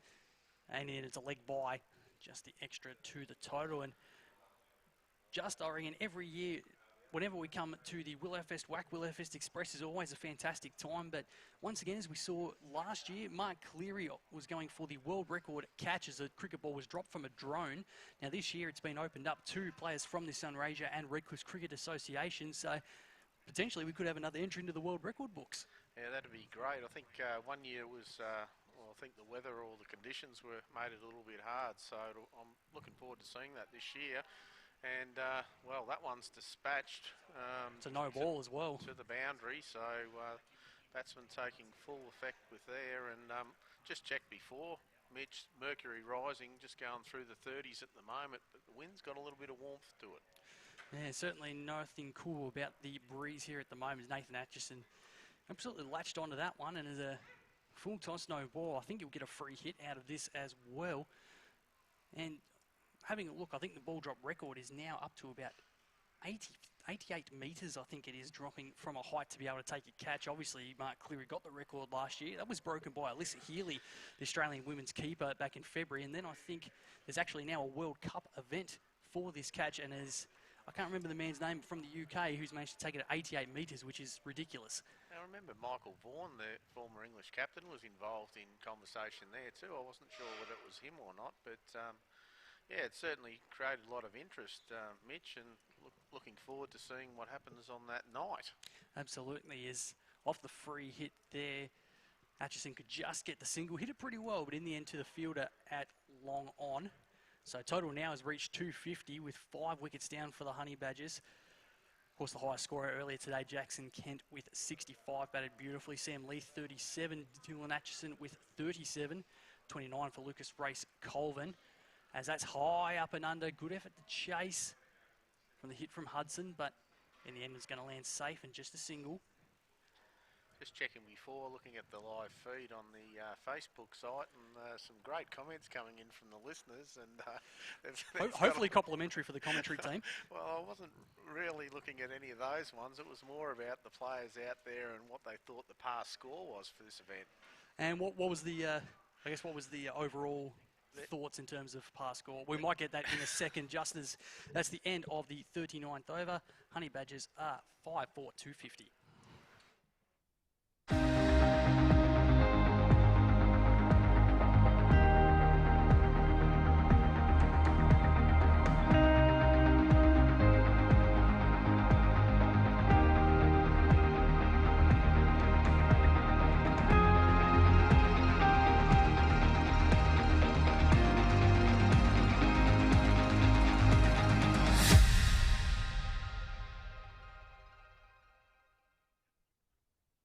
When you think of water tanks, think global. Global roto-molding, that is, with a wide range of great value water tanks for home, farm or industrial use. Whatever the need, Global Roto-Molding has a tank to suit. For your new tank, contact Global Roto-Molding now.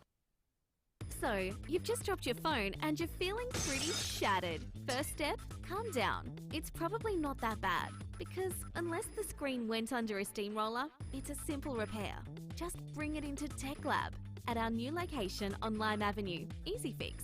In our new store, you can find a whole stack more, including advice from our in-store professional electronic technicians. And we're Sunraysia's only stockist of Jacquard bits and pieces. Tech Lab, Lime Avenue, Mildura. Got a chip on your shoulder over the crack on your screen? Take it to the lab. Easy Fix. We service and repair PC and Mac computers, tablets and mobile phones of all shapes and sizes. And our lab tech can answer any question. Tech Lab Mildura. Titles have arrived and you can start building that dream home or investment property in this premier estate, Kingridge Estate, Dawn Avenue, Golgol. Outstanding value, superb wide roads, excellent elevations and soil make this subdivision nothing short of sensational. Contact Team Tierney today. Changing real estate agencies is as easy as ABC. If you have an investment property and want a fresh and energetic approach, make the change to Tierney Real Estate. We can do this within 24 hours. It only takes one phone call and we do the rest. Plus, you'll abolish statement fees, email fees and end of financial year fees. We want more properties to manage, so remember, changing to Tierney Real Estate is as easy as 1, 2, 3. Tierney Real Estate, the local family franchise. Returning from a drinks break here at the Mildura Senior College with 11 overs remaining in the Honey Badgers innings, 5-4, 250, and it is starting to get a little bit warm out there. Certainly a massive thanks for the Willowfest Australian Cricket Championships to all the major sponsors, and of course Simon and the team here from Multimedia Enterprises who are bringing you this live stream, fantastic coverage for the 4 days. And Justin, we were just having a look before. We were a little bit worried that the Danger Islander boys were just going to get into some of the orange soda at the drinks break, but ultimately it was just the carrying tool. Yeah, looks like we're going to continue on with spin too. Mitch Oki Wotai going to continue. Yeah, from that southern end, and they've adopted the spin tactic. I'm not quite sure how that's working. I don't think that's much of a spin. That's just putting it down off a couple of steps, and that's going to be a single there to Hudson. But yeah, we were thinking they might be a little bit dehydrated coming out after that, but in the end it was just making use of what they had. Recycling, we like it. Yeah, a couple of suggestions on the Facebook site with the comments were somewhere around 400 was part of the score. So I'd say we've got, 11 overs to go and they're at 250. It's not beyond the realms of possibility. So 15 and over really from here on in. But unlikely. So Hudson starting the over with a single, and top ball now there to Dylan Atchison. Oh, El Presidente, Anthony Telfer just chucking a couple of drink tickets over the shoulder. He's my new best friend. Thank you very much, sir. Wotai just spearing it down, and well done, Atchison. He's done that well, just held back in the crease a few times today and across the line. Nicely played pull shot. He now moves along to 33 from just 24 deliveries. It's very, looks like the pitch is really playing well too, Mitch. They've had great confidence with their shots there, especially square of the wicket. He really gave that what for, and once again, I think it hit that building that we're stationed in at the moment in the social rooms. Yeah, you're going to leave a couple of cherries on the bricks here, I think, at the outside. 5 for 256 are the Honey Badgers. Just nicely played back down the pitch and single on offer and then take it. So Atchison moves to 34.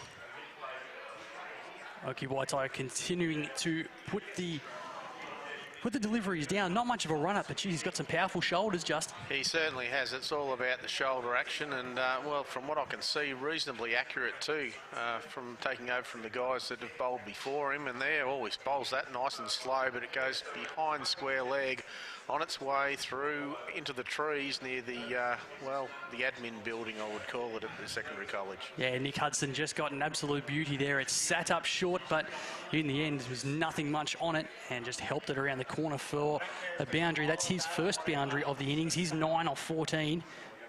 Atchison 34 off 25 at the other end. Some of our other high scorers from earlier in the innings, Jackson Kent, who looked fantastic for his 65. He was out-stumped. Sam Leith, the skipper, with 38. Dylan Atchison with 37. Lucas Race Colvin with 29. Billy Ford was the other batsman who's been dismissed for 15. There's potentially, certainly 300 is well and truly on the cards here for the Honey Badgers, but even more potentially, G. Hudson's just absolutely stood and delivered there. Not much in terms of footwork, but a lot in terms of power. It's a good shot down the ground. I'd like to have a look at that ball when it finishes at the end of this innings. I don't think there'd be too much shine on it anymore, Mitch. I think I just heard it cry ouch as it went into the fence. As that's the end of the 40th over, and Honey Badgers are 5 for 261. Save now at Hoisler's for a limited time. Own a John Deere compact tractor at 0% finance. Farming, construction, landscaping and maintenance is a breeze with commercial grade attachments like a digger, backhoe, front end loader, mower, sprayer and more. Finance yours today at Hoisler's.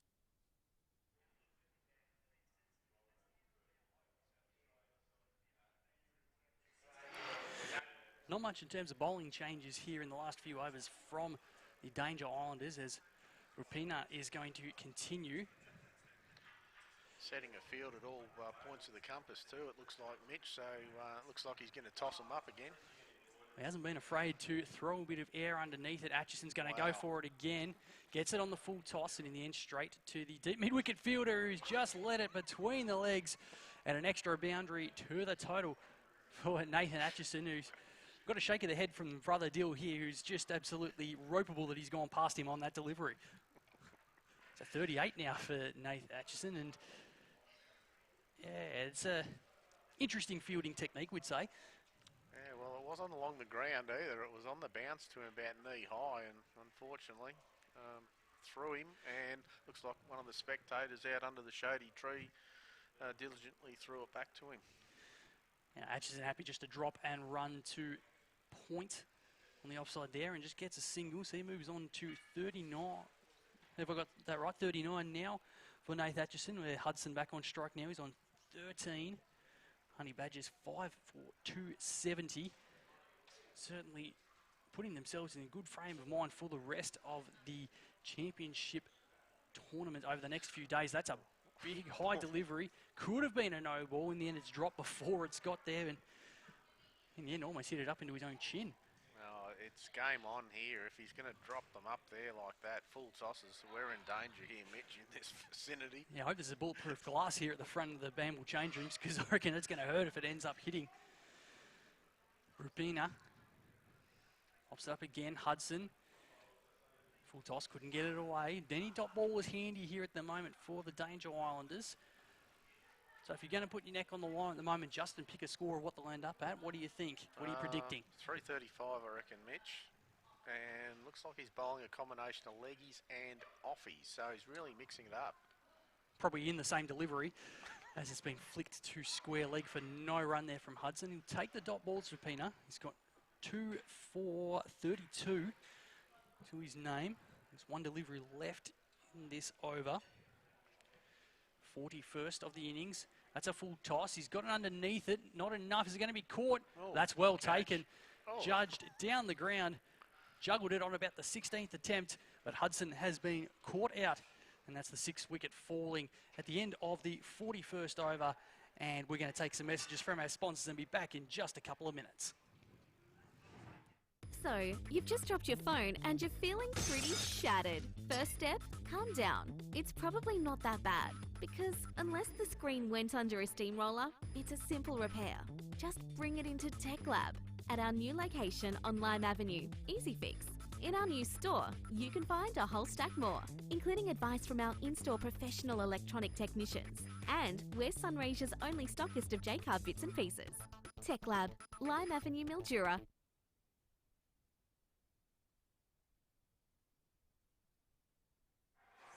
So 6 for 270 now, following the fall of Nick Hudson there. Just trying to get a check on the scores of what Nick Hudson scored.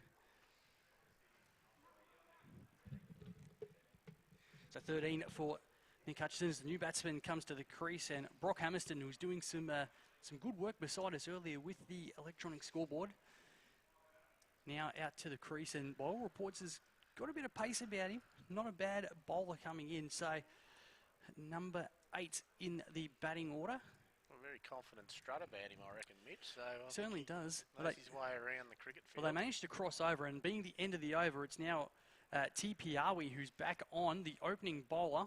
Not a bad seed, but Hamilton's happy just to take the single to the leg side to move the scoreboard to 6 for 271.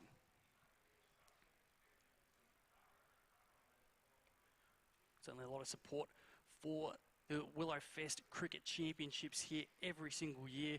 Number One Solar, of course, the naming rights sponsor of the Willowfest Express. Triple M, Mallee Timber and Hardware, Crowies, Mildura Tourism, of course, JCAR, Mildura Working Men's Club and Tech Lab, among many, many supporters here to make this possible at this time of year, which is always a fantastic event and great fun, isn't it, Just? Certainly is. And Bowler's on his way again. Oh, he's got strong action there, but he's just hoiked behind square leg and the ball runs away for a nice boundary. That was classy, and he's closing in on 50, Mitch, the way he's putting those around the batsman. Certainly is. Nathan Atchison moving on to 43 now, and anything that's straight or slightly down leg, he's absolutely helping to the boundary. He's got 6 fours to his name and plus 1 maximum. That was him getting off the mark. As we said, he's batting deep in his crease and happy just to take anything that's a little bit short of a length. That length was all right. The accuracy wasn't there. It's a wide ball. We might just be able to see if we can see how many sundries of the Danger Islanders have clocked up today, because I think that might be a bit telling as well.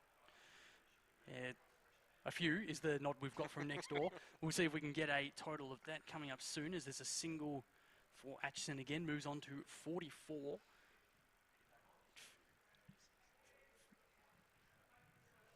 Yeah, we were just thinking maybe you try and bring it up with a maximum. You think it'd be the way you try and do it. It's Hammerstead now on strike. Got off the mark the first ball with a single. Tried to flick it away again, but nothing happening. 6 for 277, the Honey Badgers. So closing in on the end of the 42nd over. So certainly 300 would be the aim from here and should get there. Piawi, that's a good return delivery, just a bit short of a length to the offside and played back down the pitch. He's certainly got a good shoulder action. He comes in to bowl once again. That one's a little bit short, and new batsman cannot get him away. So some opportunities there to get some more runs on the board and make this a very imposing total for the Honey Badgers. So, well, poor old Danger Islanders, it's gone through the 30s in regards to the temperature, and well, they're still persevering, I think, Mitch, and looks like another bowling change is coming on now. Maybe they're going back to some of their opening bowlers. Yes, might be Rucky Wotai. I think the opening bowler is coming back on, but we'll confirm that. So, end of the 42nd over, 6 for 277. And on strike, Nathan Atchison is on 44. His brother Dylan next door is backing him to try and do it with a maximum. Let's see if he can do so. Rucky Wotai bowled fairly tightly, less than 6 and over from his opening 6 overs, none for 35. Atchison hit hard to mid-off, but just a dot ball. So some important dots here for the Danger Islanders, just holding the run rate up slightly, but anytime they end up just pulling a little bit short or just offline, Justin, they're taking advantage of it, the Honey Badgers. They certainly are. Line length's crucial here. The bowler comes in and once again gets driven, but can't penetrate the field. It's out to covers. Well, they're certainly not giving in, the local Danger Islanders, ringing the changes and line and length, and making sure that the batsmen have got no width is crucial here in these last couple of overs. Wotai again. That one was a bit shorter. He's gotten a hold of that, Atchison. In the end, not the maximum to bring up the 50, but in the end, it was a beautiful pull shot. Another boundary for him. Moves to 48. Total score moving along to 6 for 281 for the Honey Badgers. He's done that well, hasn't he, Justin? He's been able just to wait back in his crease, and anything that's a little bit too short is put it away through the leg side. Yeah, I'd be interested to know whether he's batting in an open stance or not, because it's really opening up that leg side for him, but very, very strong there. Bowler coming in, on resumption, and once again he's lashed out at that one. It's penetrated through the infield. There'll be at least 2 runs here as the fieldsman gets it just inside the boundary. They're going to push for 3 and makes it successfully. So a half century up for Atchison, who's batted very, very well. Just trying to see what his total is. 51 off 33, so going at 154 the strike rate. He's batted very well coming in at number 6 and just kept that scoreboard ticking over, Justin. certainly has. Well, I might pass back to Billy Saw. He's getting ready for the commentary just for the last couple of overs here. Certainly the golden tonsils of Sunraysia Sport. Bill Saw coming back into the hot seat, and as you put the headset back on, Bill, it's they've tightened it up a little bit, the Danger Islanders, but anything that's been a little bit short has been dispatched. Been impressed with Nathan Atchison. He has got a good range of shots. And although his brother next to us is not quite as impressed, I don't think, that he's gone past his total. No, well, you've got to put up with that when you're the second most talented player in the family. That's a nice drive there from Hammerstone, who's hit it beautifully through extra cover, and that's gone to the boundary as well. It's a nicely played drive, and I think that is the end of the over. Certainly is. And total Honey Badgers 6 for 284. Sorry, 288.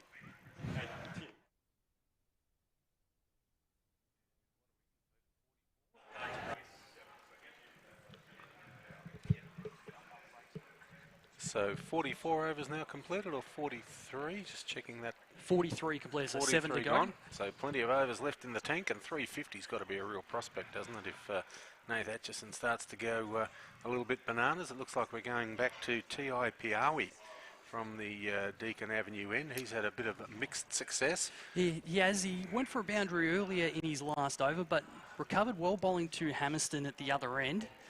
But Atchison certainly looks like he's in good form, and anything that's been a little bit short he's latched onto. Wondering why there's not more protection on the leg side, because that's where he's going. Down to deep fine leg, well taken on the bounce, and just a single for Atchison. The second half centurion of the innings, following Jackson Kent earlier in the day, making 65 before being well stumped. He looks a pretty fair player, Rocky Wotai too, I reckon. He did the fielding out here at deep backward square there. He seems to have a fair bit of hand-eye coordination happening. We can see Raki Wotai there just looking to set the field here now for the right-hander. What are you expecting from the Danger Islanders once they get back into the swing of things with their batting, Bill? I don't think there's going to be too many quick singles. I think there's going to be a few trying to clear Deakin Avenue. They can hit the agate, there's no doubt about that. They're a bit similar on the golf course. There's not much science, but there's plenty of power. So we do know that Dylan Atchison was suggesting that the bowling is a strength of this Honey Badgers side. So, well, considering the batting's look pretty good so so far. Out, massive mix-up, just needs to be cleanly taken, and the run-out is affected as the striker there. Hammerstone, I think it was. Brock Hammerstone called the single, and Nathan Atchison pretty quick in sending him back, but he'd already overcommitted over halfway down the track. Turned back, and the throw was calm into the gloves. Actually, the keeper's done a pretty good job today for the Islanders, I reckon. He a nice stumping earlier on to get rid of Jackson Kent off Rapina, and he's been pretty tidy as well, I think, with his glove work in general. Done a fair bit of pursuing as well down to the boundary line, and the score now is... We're at 7-4, 289 in the fourth.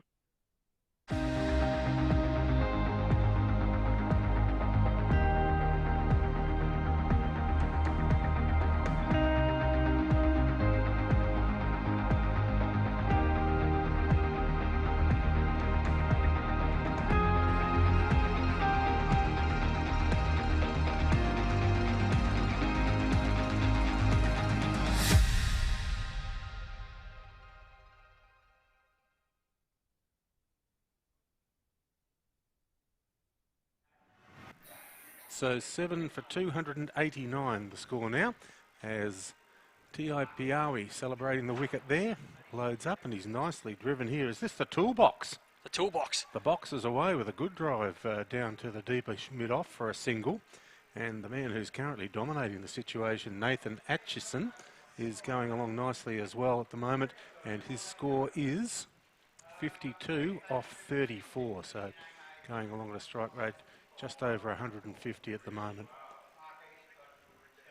So T.I. Piawi comes down to take him on, takes a big swing and a miss. and they'll sneak through for a bye on that occasion. Again, I don't think there's much science about that sort of heave there.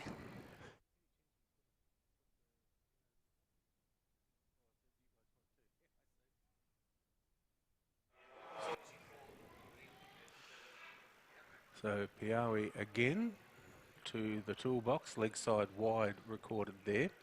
7 for 292 now in the 44th over. And the Honey Badgers, having been sent in, have made a pretty good fist of this opportunity with some good scoring in the top order. A 65 from Jackson Kent, 38-37 for Sam Leith and Dylan Atchison. And now we've got Nathan Atchison travelling along very nicely as well. That was our man in the toolbox with a nice late cut shot. And in the end, they've run back for 4, I think. Indeed, he looks like he goes all right, the tool. Been very busy early on as the over is completed, and our score 7 for 292.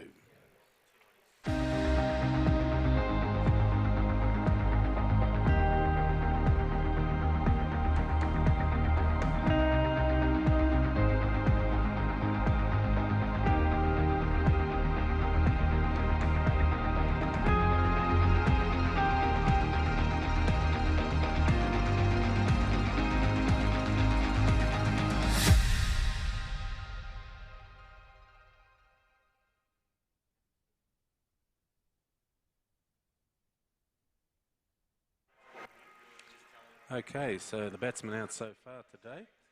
Jackson Kent for 65, Sam Leith for 38, Dylan Atchison 37, 29 for Lucas Reyes Colvin, 15 for Billy Ford, 13 for Nick Hudson and 5 for Brock Hammerson.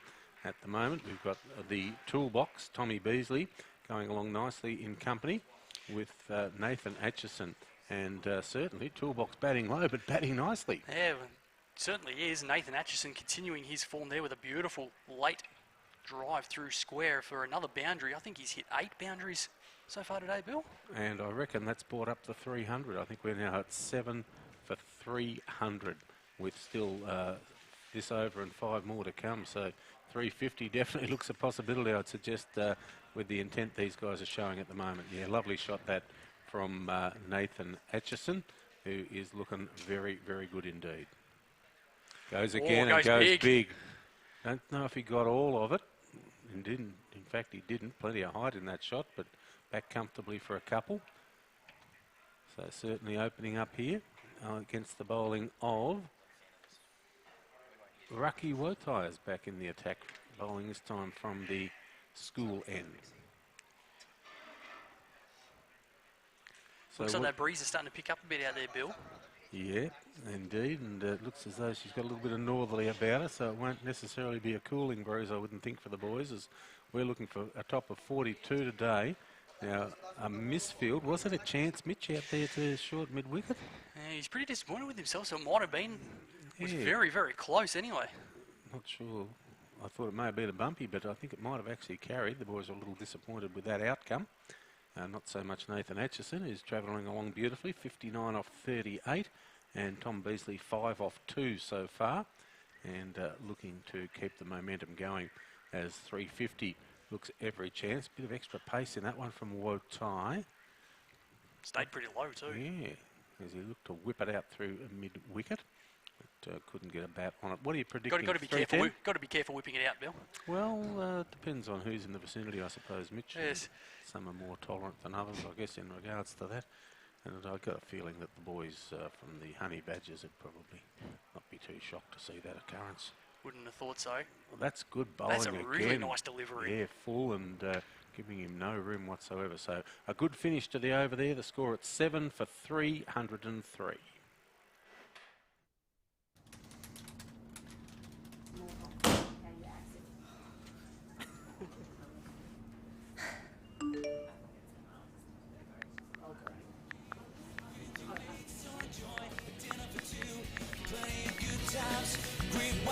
Fabulous food, the workers. It's a great time now. Endura's favorite place to play. I'll see you at the workers. extras at 14, and there were quite a few of them early, so they've tightened up a little bit in terms of the freebies they've given away. We had 4 leg buys quite early on and a handful of wides, but just 14 extras over the journey now, which is pretty good. And this is T.I. Piawi again, and he looks a little bit energised after picking up that wicket not so long ago. He certainly does. Not a long run up, but he's got a lot of power coming through that strong upper body of his as Atchison tries to go leg side again. Probably hit it a little further down the ground than he would have liked. Gee, coming back for 2 quickly was our man in the toolbox, and a misfield allows them to get through fairly comfortably. And Atchison moves into the 60s, I reckon. 61 off 40 for him. Beasley 5 from 5. And T.I. Piawi now in his 8th over has the figures Oh, of. well fielded. Atchison got a hold of that one and just tried flicking it down square leg, but well fielded. Okie White's eye, I think that was. Now, Piawi did collect a wicket earlier on, didn't he? He should be 1 for 53. That was the run out, I think it might have been, that came when he was bowling. Yep, thank you. Just looking to whip that to leg side, but off the pad it comes to the offside. Didn't bother backing under the throw too much. And they'll sneak an overthrow there, possibly another one. No, the big man does very well at slip there to get behind that one. It's not too often you get 2 lots of overthrows on 2 separate throws. No, some interesting work again in the field from the Dangers. And we're 7 now for 308. And we are in the 46th over of the innings. So still 4 to come after this one. And there's a big hack and under it, and I would back this to be caught, and it is comfortably caught out there. Is that Oki Wotai wearing the number 8 shirt? Don't think so. Don't think so. Okay. Is he in the number 5? He is in the number 5. But a nice take, and he's done well out there to claim that catch, and the toolbox moves on for the princely total of 5, was it, for Tommy Beasley, I think? And caught off the bowling of Piawi, who now certainly has his first wicket of the innings. And the Honey Badgers are 8 for 308 with Tom Kent about to make his way. Now, Tom Kent and Jackson Kent, they share a surname, but they're a bit like the Schwarzenegger DeVito twins if they're related because there's not a whole lot of physical similarity between them. And let's just check with our man from the Badgers. Brothers, Jackson and, yep, both Ocean Grove boys, Jackson and Tom Kent. Tommy wearing the red Stetson, and at this stage Nathan Atchison wearing the old Collingwood cap. Who do you reckon got the rough end of the pineapple as being the brother there? Because, I mean, they're both fairly rough. Let's have a little bit of a look and see what Tom can do, because certainly Jackson Kent looked very, very elegant in his top score of 65 to date, being pursued, though, at the moment by Nathan Atchison on 62 and on strike. So a boundary will take him to top score for the innings. The toolbox pretty happy with his work there. Jeez, I'm loving the haircut. Oh, that is monstrous. He has clubbed that long and high and over for 6, so he now becomes our top scorer with 68. I think that takes him to for the innings, overhauling Jackson Kent, who had 65 before he was stumped off the bowling of Rupina. So still, I guess, a possibility of 350. Particularly if Nathan Atchison keeps a fair bit of the strike, Mitchie. Certainly would be a beautiful 6 down the ground. And because he had to go straight, he ended up getting a bit extra on it, I think. So that would have been a fair old hit. And might have gone nicely in the Willowfest whack, that one. Indeed, and that might encourage him to have a bit of a crack at the whack, I would think. I'd say a few of the boys from the Badgers. They'd probably know how to have a crack at the whack, I think. I'd like to see the Atchison brothers both pay their $10 and load up there for a chance to win the big prize from Tankard Dental. 500 smackers, it's worth having a go. Absolutely is. Rocky Wotai continuing. I'm not sure you'd want number 7 from the Islanders as your catcher, though. I wouldn't have thought so.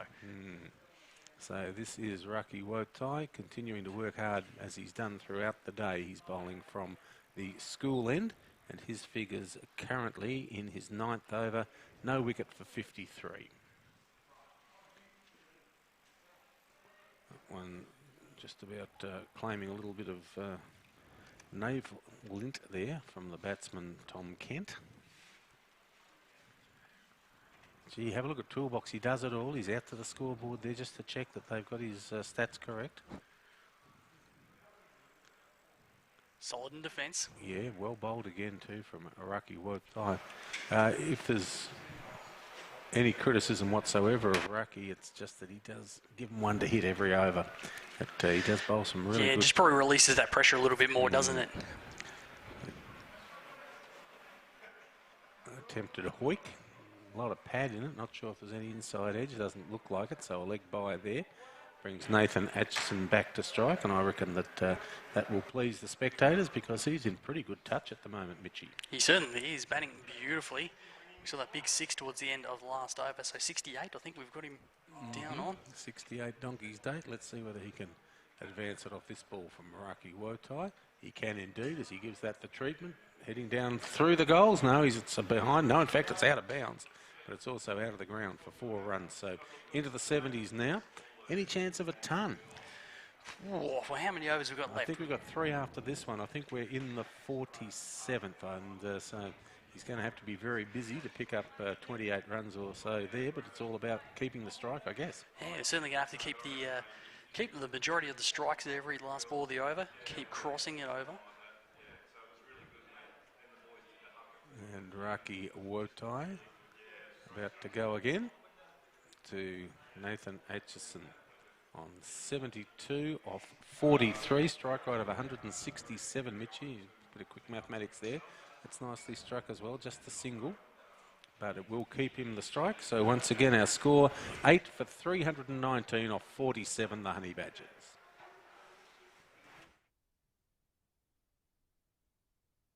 So, you've just dropped your phone and you're feeling pretty shattered. First step, calm down. It's probably not that bad, because unless the screen went under a steamroller, it's a simple repair.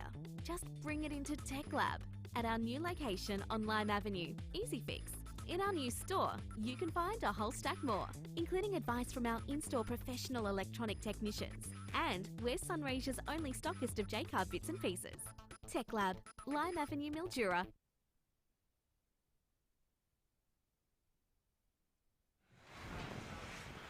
So bowling change here at the Deakin Avenue end with TIPR. I think they're having bowled his complement of 10 overs. And this is the mysterious number 8. We'll check the bowler's name for you in just a moment. But he's done some good work in the field today. He's bowling to Nathan Atchison, who is having a very pleasant time of it at the moment on 73. 3 overs remaining in the innings. Some work to be done. Malati is the bowler, and he has popped down a Charlie Pride to open his spell, so not the tidiest. Although perhaps the over of the innings was delivered by Pagara, the one where he had the 12 ball over. Yeah, he almost bowled 3 overs in the 1. And had a little bit of trouble, had the 1 leg up, 1 leg down action going early, but couldn't quite deliver with the agate. That's a bit short and a bit wide. It's helped along. And that's going to race. And it'll go all the way to the boundary, so still making up some possibility of the 100 here as he moves to 77 on my card now. Nathan Atchison. Well, Dill Atchison just sitting next to us said he's already not going to hear the end of it now with his total. If he makes 100, he's probably going to go home early. Things could look a little bit ugly back among the Atchison clan should Nathan push on to 3 figures. 77 at the moment, and this over and 2 more to come, so there's still, I think, 5 legitimate deliveries left in this over. And I'm suggesting it's not out of the question, Mitch. Yeah, if he keeps going at the rate he is, absolutely. If they put him where he can reach him, I think that's... Anything that's a little bit short, he's latching onto at the moment. Alrighty, so let's have a little update. 73 off 44 now for Nathan Atchison. 8 for 325. Does that include the last 4 that was just hit? I think it does. I think we're all up to... Beautiful. Up to scratch now. And our bowler here is... Oh, it's IE, the fighter pilot. Well, that's a little nurdle round the corner. Just going to take the single. Probably if they put a bit of pressure on, they might have had a look at 2, but just the 1. Which brings Tommy Kent back onto strike. So a lot of... bit of Steve Waugh about this, I think. Nathan Atchison having plenty of confidence in his tail-end partners to uphold their end of the bargain, not trying to shield them from the strike. Yeah, got belief in the lower order batsman, the old Glenn McGrath going around there. Do you know, it was about 10 years ago now when he scored that 61 against New Zealand. I'll be Might have even been blimey. 15 years ago now. It's been a long time since he rock and rolled. In comes IE, goes half track, goes wide, gets called wide. So the innings extended by another delivery at 8 for 327. This in the 48th over.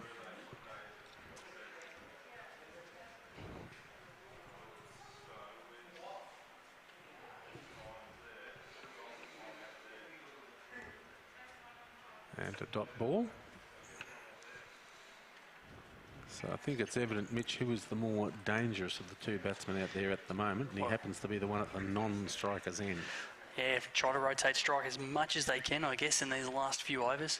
Give Atchison every opportunity to put some extra runs on the board, and that's over Castle. That has absolutely castled Tommy Kent. Nicely clean done. bowled by IE. And so that's our 9 total down. is now 9 down for 327.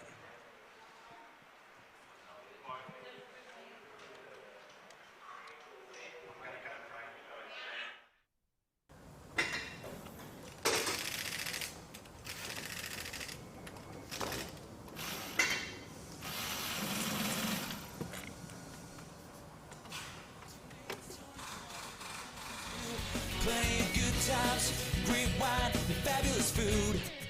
The workers, it's a great time now. Endura's favorite place to play. I'll see you at the workers.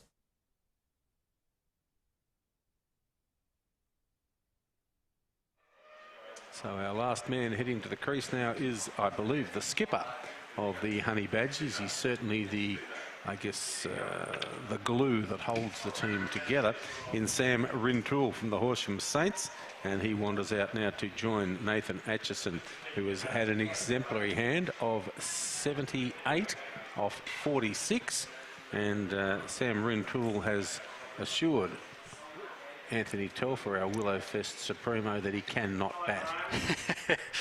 Let's see. You love a man who's got confidence in his own abilities. Yeah, let's see whether that proves to be the case here as IE, the fighter pilot, picking up that wicket there, clean bowling Tom Kent for a blurter. So all you can do as a pace bowler, you put it on the stumps, every chance.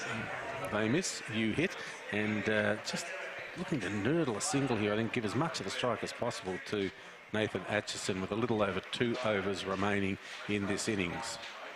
IE comes in again. Oh, Sammy Rintoul gives that the old heave-ho. She almost dislocated his shoulder, I think, throwing the bat at that one. Could not reach that one. She's a Charlie Pride. Total to 328 for 9. And I'm going to make a big statement here, Mitch, and say I think that might be just about enough. You think? Yeah, I reckon it's going to take some chasing down. Well, I mean, if the Danger Islander boys do score it, it'll be in about 50 deliveries. Get all of that by any stretch of the imagination. Sammy Rintoul, the thigh-high fully, just paddled out to Raki Wotai there at the short mid-wicket. This is the TAC Towards Zero 2019 Willowfest Carnival, the men's championship game at Mildura Senior College. And the Honey Badgers, a new combination to the Willowfest, going along very nicely indeed as Sammy Rintoul plays the forehand top spinner out there and keeps the strikes with the score now at 9 for 329.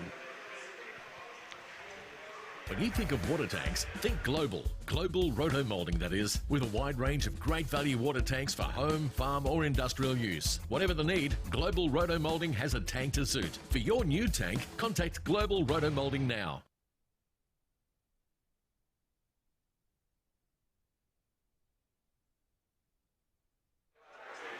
So 2 overs remaining now, although the strike being farmed there by Sam Rintoul. Selfish. And Nathan Atchison looks on from the non-striker's end with 78 next to his name. And Raki Wotai comes in, straight and full, and nothing much happening there.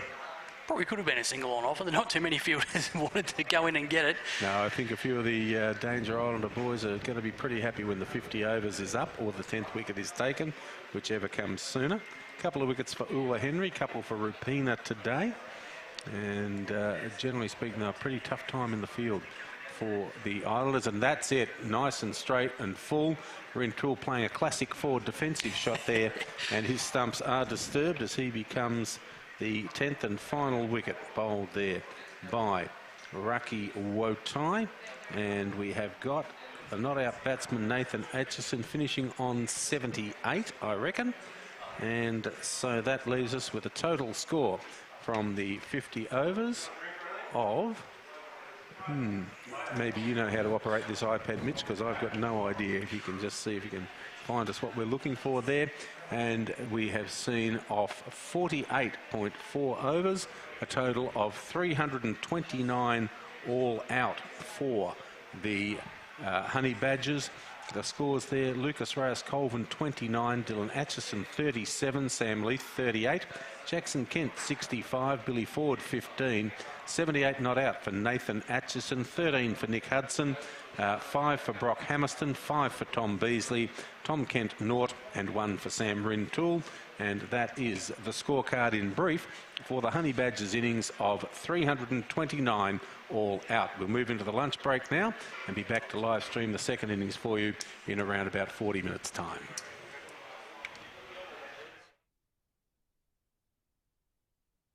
The John Deere range of specialty tractors. Not just any tractor will work in vineyards or rows. The 5100 GF is the perfect all-rounder for low citrus rows, vineyards and orchards. The flexible transmission options enable you to match perfectly the intended application and provide you with all the versatility you will ever need.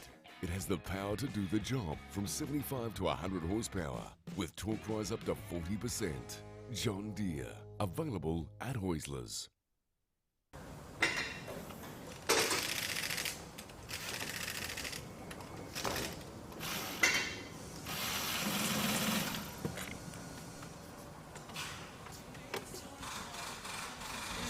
Plenty of good times, great wine, and fabulous food.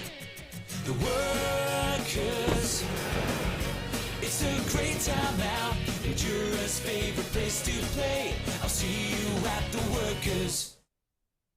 So, you've just dropped your phone and you're feeling pretty shattered. First step, calm down. It's probably not that bad, because unless the screen went under a steamroller, it's a simple repair. Just bring it into Tech Lab at our new location on Lime Avenue, Easy Fix. In our new store, you can find a whole stack more, including advice from our in-store professional electronic technicians. And we're Sunraysia's only stockist of Jacquard bits and pieces. Tech Lab, Lime Avenue, Mildura. Got a chip on your shoulder over the crack on your screen? Take it to the lab. Easy Fix. We service and repair PC and Mac computers, tablets and mobile phones of all shapes and sizes. And our lab tech can answer any question. Tech Lab, Mildura. When you think of water tanks, think global. Global roto-molding, that is, with a wide range of great value water tanks for home, farm or industrial use. Whatever the need, Global Roto-Molding has a tank to suit. For your new tank, contact Global Roto-Molding now.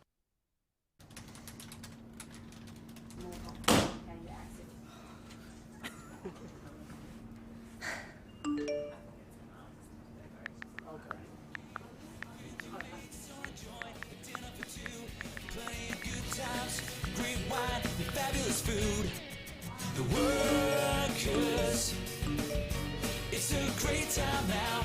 Endura's favorite place to play. I'll see you at the workers.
times, great wine, and fabulous food.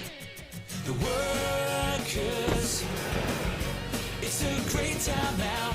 Endura's favorite place to play. I'll see you at the workers. Titles have arrived and you can start building that dream home or investment property in this premier estate, Kingridge Estate, Dawn Avenue, Golgol. Outstanding value, superb wide roads, excellent elevations and soil make this subdivision nothing short of sensational. Contact Team Tierney today.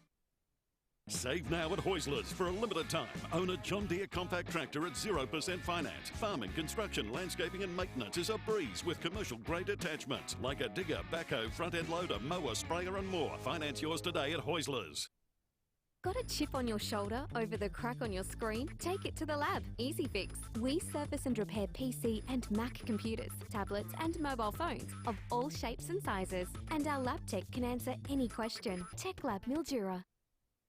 So, you've just dropped your phone and you're feeling pretty shattered. First step, calm down. It's probably not that bad because unless the screen went under a steamroller, it's a simple repair. Just bring it into Tech Lab at our new location on Lime Avenue, Easy Fix.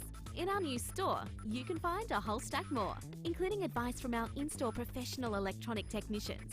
And we're Sunraysia's only stockist of Jacquard bits and pieces. Tech Lab, Lime Avenue, Mildura.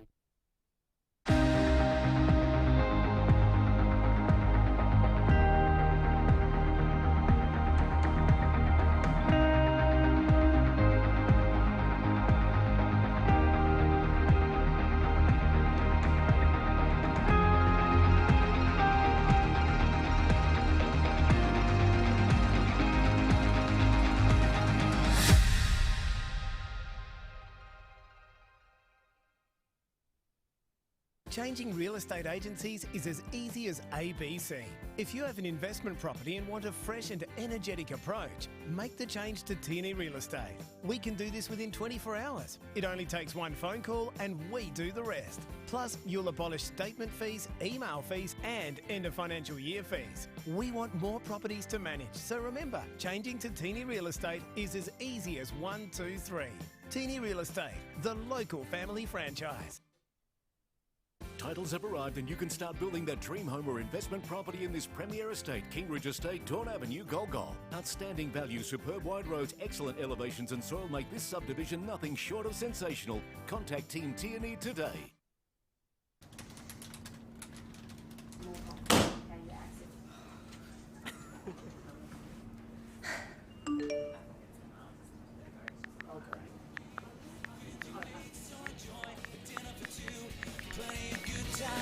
Great wine and fabulous food. The workers. It's a great time out. Endura's favorite place to play. I'll see you at the workers. Changing real estate agencies is as easy as ABC.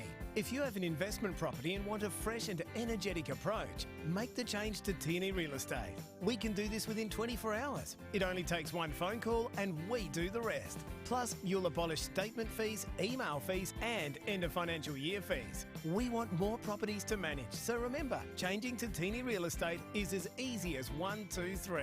Tierney Real Estate, the local family franchise.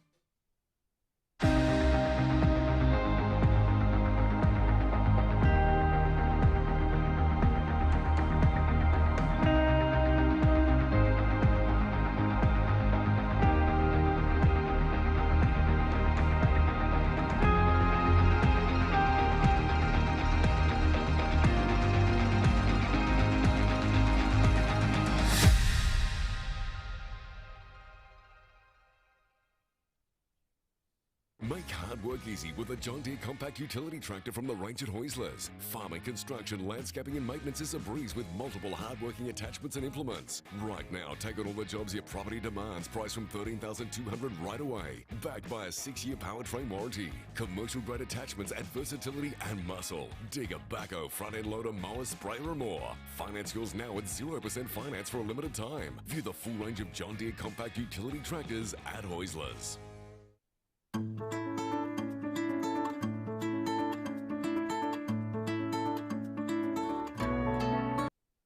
When you think of water tanks, think global. Global roto-moulding, that is, with a wide range of great value water tanks for home, farm or industrial use. Whatever the need, Global Roto-Moulding has a tank to suit. For your new tank, contact Global Roto-Moulding now.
Check, check.